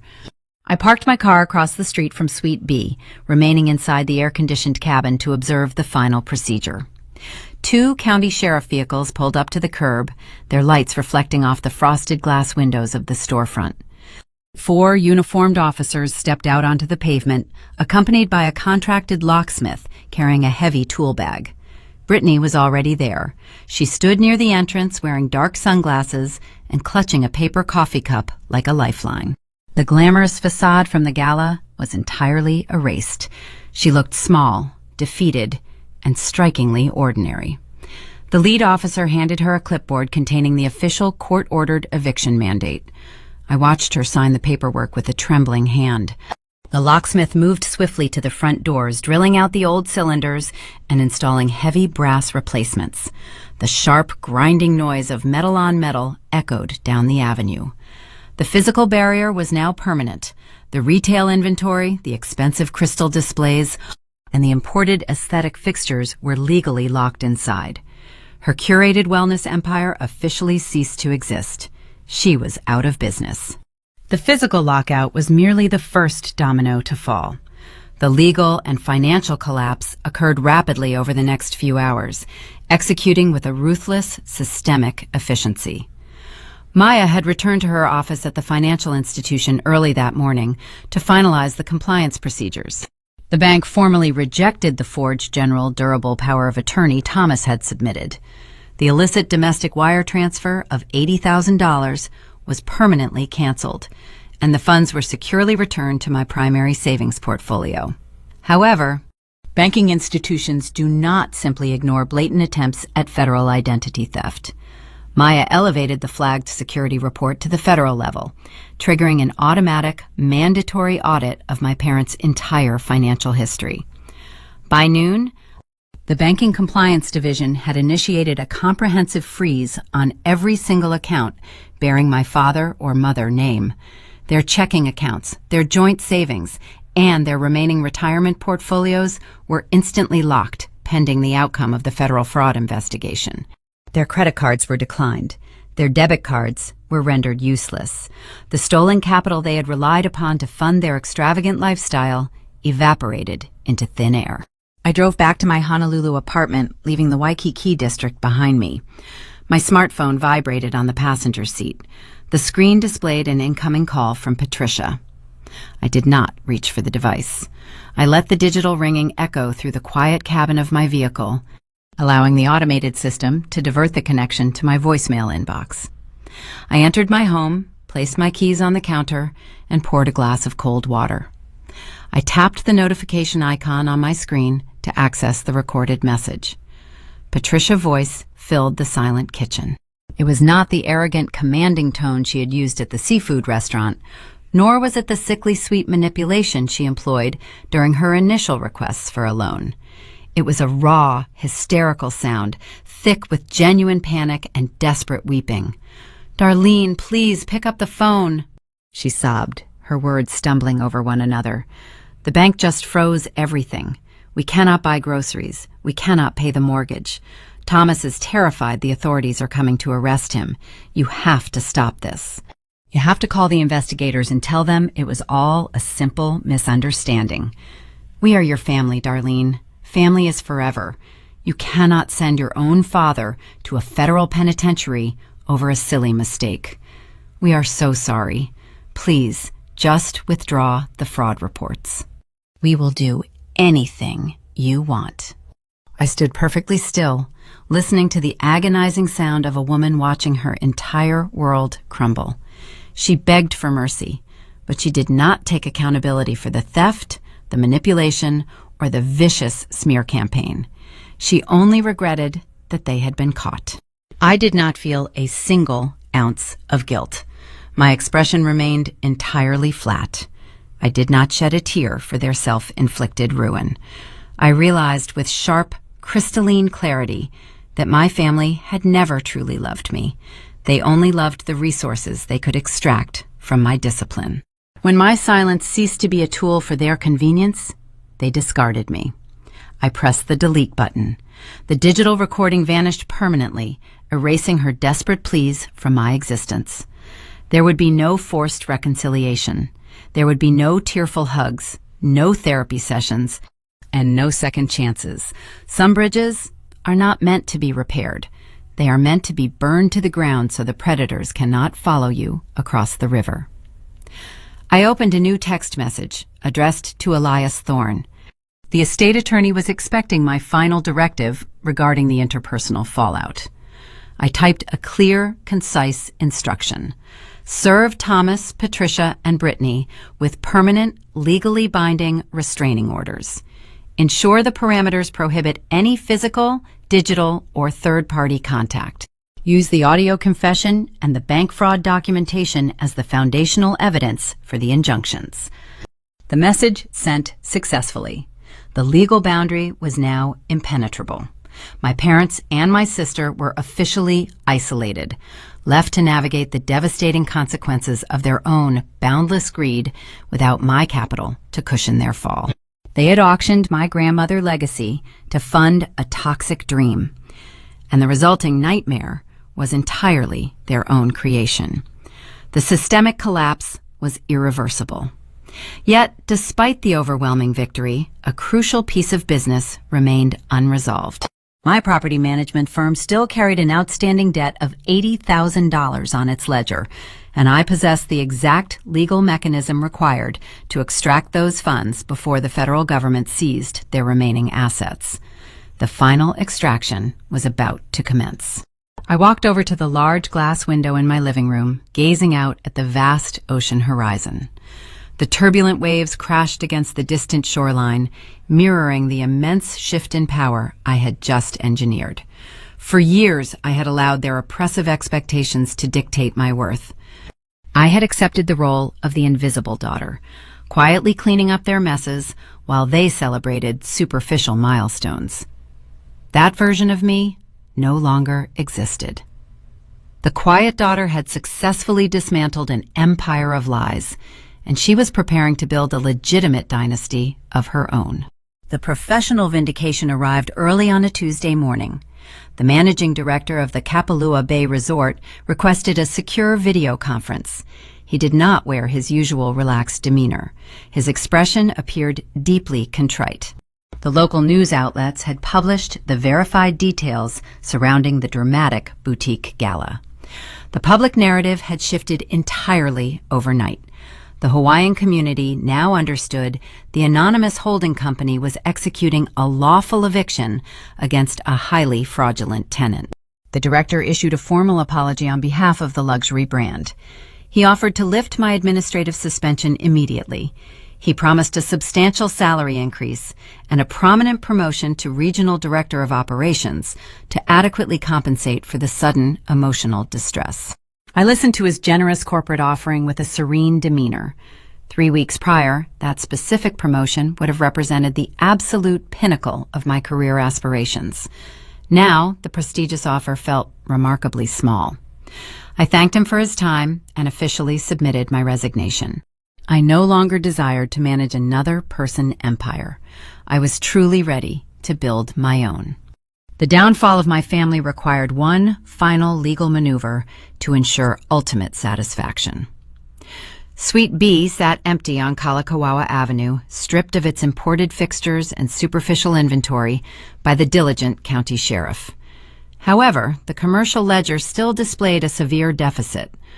Brittany owed my property management firm exactly $80,000 in defaulted rent. My parents had audaciously attempted to steal that precise sum from my personal savings using a forged digital signature. I fully intended to collect my lawful debt from their remaining legitimate funds before the federal authorities consumed the lingering fragments of their shattered estate. I instructed Elias Thorne to file an expedited civil garnishment. He operated with surgical speed. While the federal investigators focused intently on the banking fraud, the seasoned attorney located a clean mutual fund my father had established decades ago. Thomas had foolishly forgotten to conceal this specific asset. The civil court recognized the undeniable commercial lease violation and authorized an immediate levy against the account. By Friday afternoon, Elias secured the swift transfer. The money was wired directly into my corporate holding portfolio. I had successfully extracted the exact capital they tried to siphon from my life. The financial justice was profound and unyielding. They had pawned my grandmother's vintage sapphire ring for $22,000 to fund a toxic retail dream. By forcing my hand and triggering the blind trust, they handed me the legal key to seize 4 times that initial amount. I did not place the reclaimed $80,000 into a passive savings account. Capital requires deliberate movement to generate true power. I utilized the extracted funds as seed money to launch a high-end hospitality consulting firm. My new business would cater exclusively to independent luxury resorts across the Hawaiian Islands. I already possessed the elite client network, the operational expertise, and the unshakable reputation required to secure lucrative corporate contracts. I only needed a flagship headquarters to anchor my new enterprise. I drove to Waikiki and unlocked the heavy brass doors of Suite B. The interior smelled of stale lavender and lingering defeat. I hired a local contracting crew to gut the space entirely. They ripped out the pastel-painted shelves and the fragile crystal displays. They replaced the superficial decor with dark mahogany desks, sleek leather chairs, and soundproof glass partitions. Within 4 short weeks, the failing storefront was transformed into a formidable executive office. The poetic justice resonated through every single square foot of the polished concrete floor. My sister's superficial delusion directly financed my concrete reality. The empire they tried to steal became the exact foundation I used to permanently replace them. I stood near the floor-to-ceiling windows of my new private office, watching the busy tourist traffic navigate the sunlit avenue outside. The warm ocean breeze drifted through the open ventilation panels, bringing the familiar scent of salt water and blooming hibiscus. I walked over to my expansive wooden desk. I placed the heavy brass keys next to the faded navy blue velvet box. The small container remained empty, devoid of the sparkling gemstone it once protected. It no longer represented a stolen inheritance or a painful memory. It served as a permanent monument to my unarguable victory. I ran my fingers over the worn fabric, feeling the intricate texture of the material. The quiet daughter had survived the terrible storm by learning exactly how to control the lightning. The transition from invisible employee to independent founder was a rigorous journey. I spent the next few days finalizing vendor agreements and securing high-profile clients who respected my unyielding work ethic. My phone buzzed with congratulatory messages from former colleagues and prominent real estate developers who admired my strategic maneuvering. They recognized the formidable intellect required to dismantle a coordinated extortion scheme while simultaneously acquiring prime commercial real estate. I did not respond to every message immediately. I savored the quiet moments of solitude, appreciating the profound silence that now characterized my daily routine. The absence of my parents' manipulative phone calls and my sister's dramatic demands felt incredibly liberating. I had successfully severed the parasitic ties binding me to a toxic bloodline. I poured myself a cup of dark roast coffee, mirroring the exact beverage my mother had been drinking on the morning she casually dismissed my stolen legacy. The bitter taste provided a grounding reminder of the long path I had traveled. The business licenses were framed and mounted on the pristine white wall. The corporate branding was finalized and displayed across the heavy glass entryway. The legal boundaries were drawn with permanent ink and enforced by strict state law. The stage was perfectly set for a new chapter defined by autonomy and enduring strength. I sat down in my plush leather chair, opening a fresh notebook to draft my first official consulting proposal. The blank page represented limitless potential, unburdened by the crushing weight of familial obligation.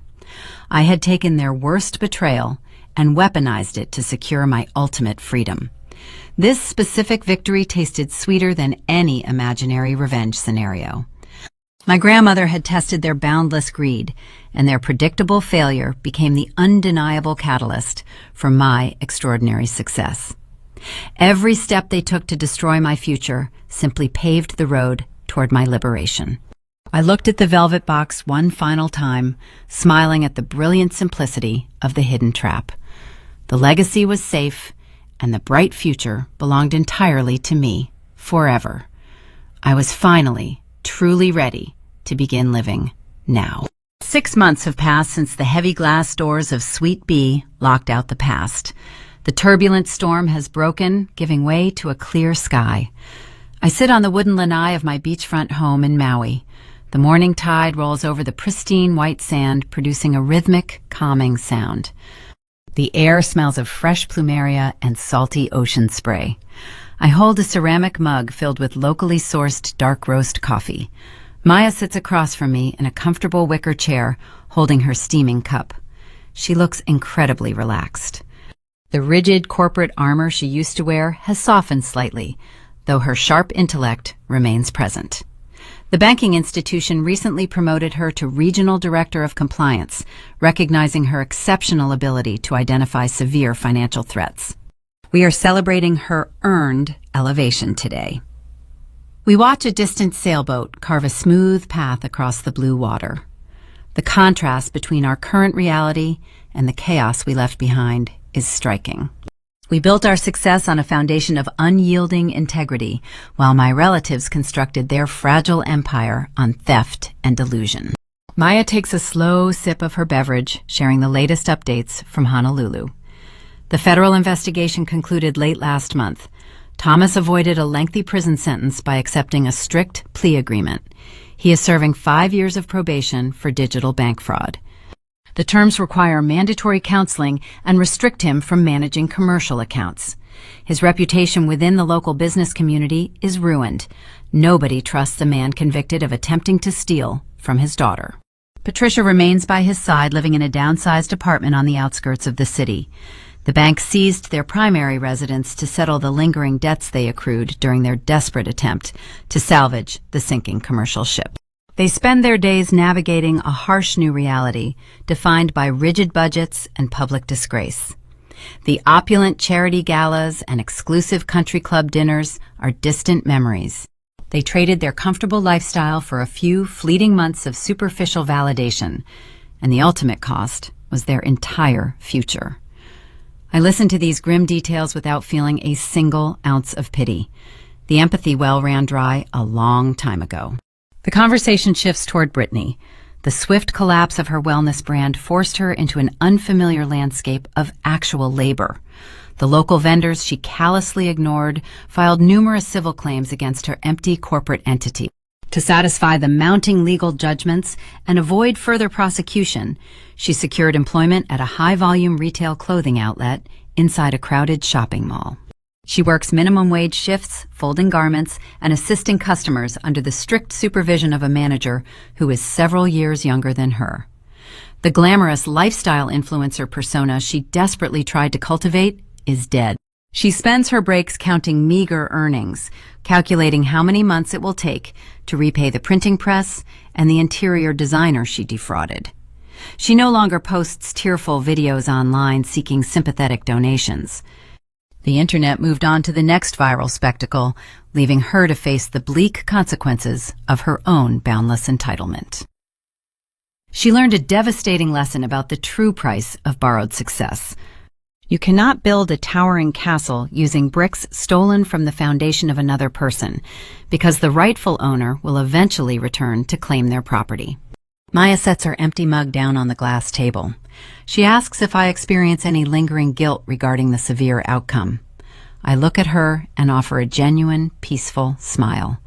I search my heart for any trace of regret or sorrow, but I only find a profound, quiet stillness. Guilt requires a transgression, and I committed no crime against them. I merely stepped out of the way and allowed the natural consequences of their actions to arrive unobstructed.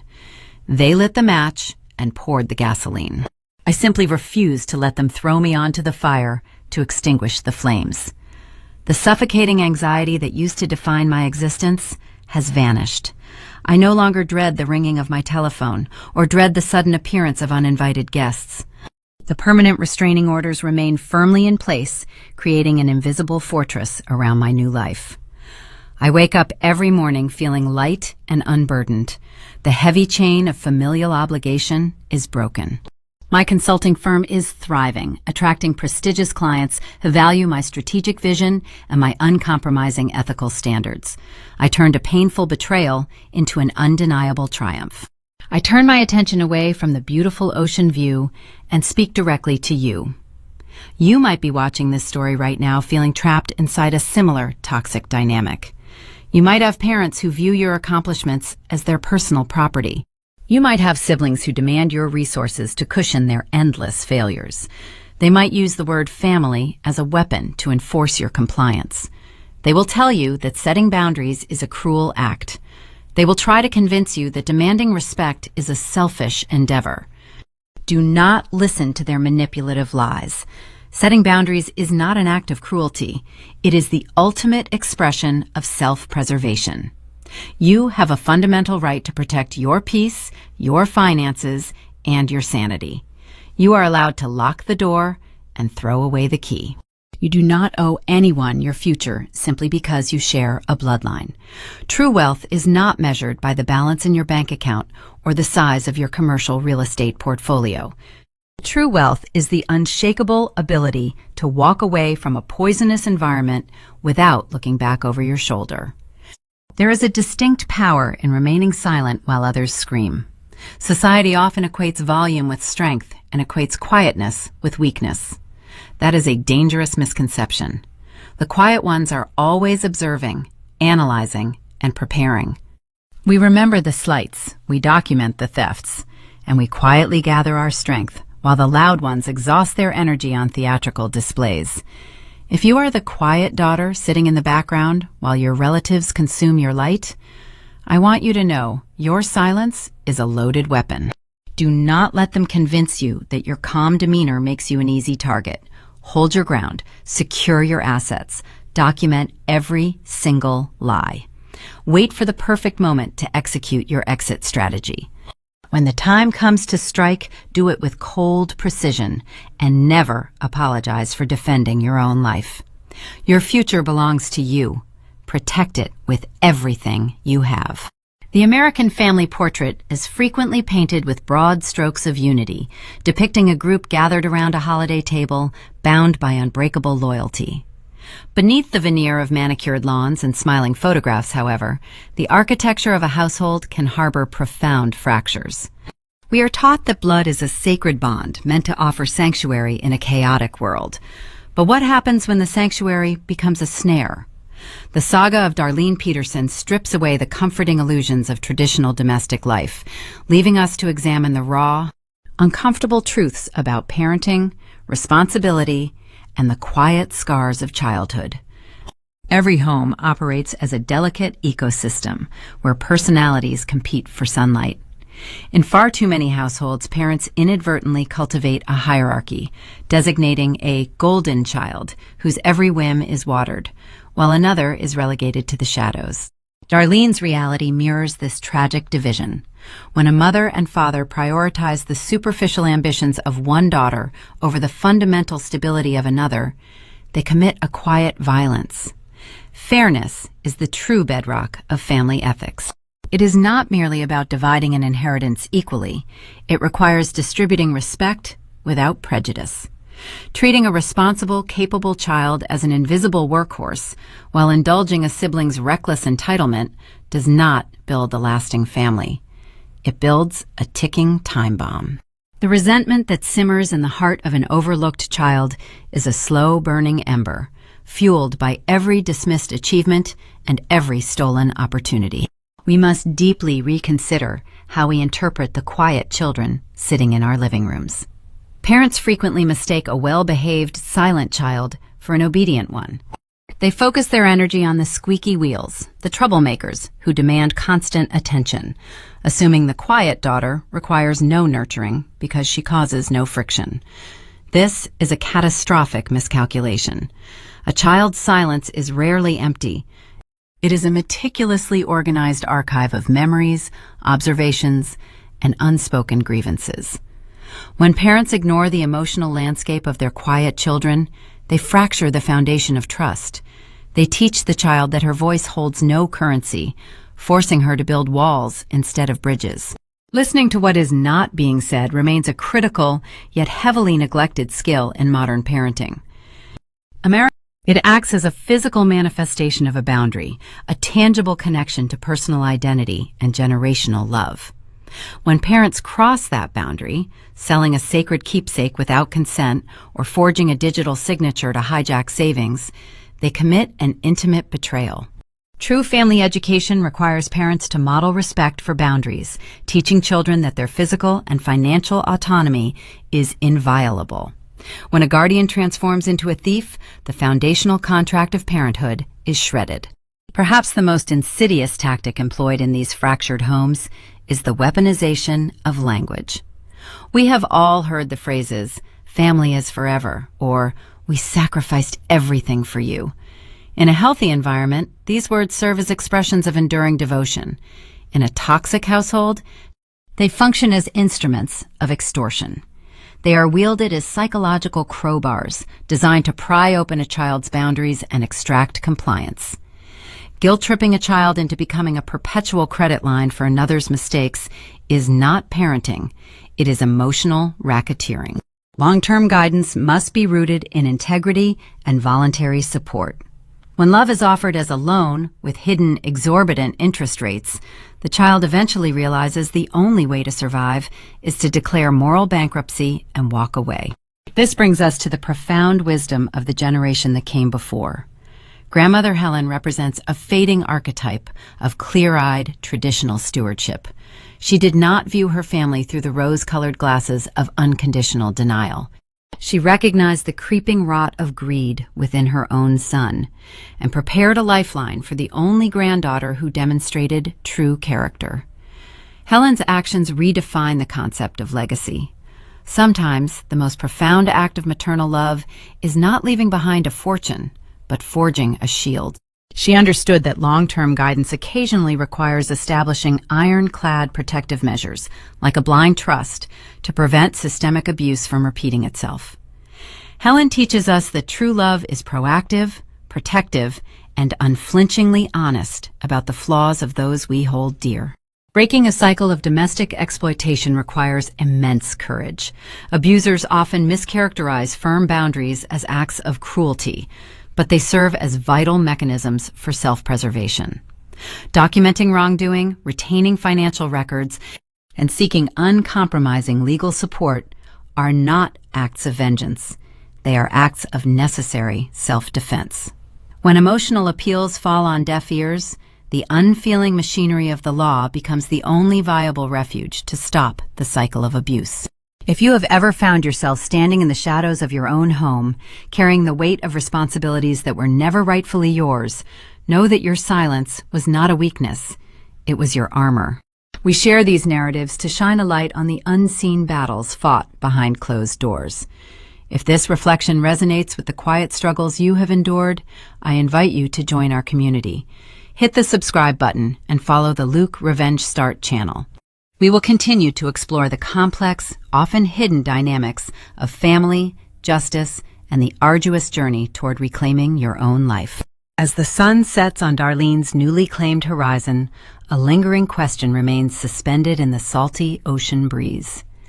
When you finally cut the heavy, suffocating ropes that bind you to a toxic history, do you mourn the family you lost? Or do you merely mourn the illusion of the family you never actually had? We spend our entire lives searching for the warmth of a hearth, only to realize that sometimes the only way to keep from burning alive is to step out into the cold, beautiful night and build a fire of our own.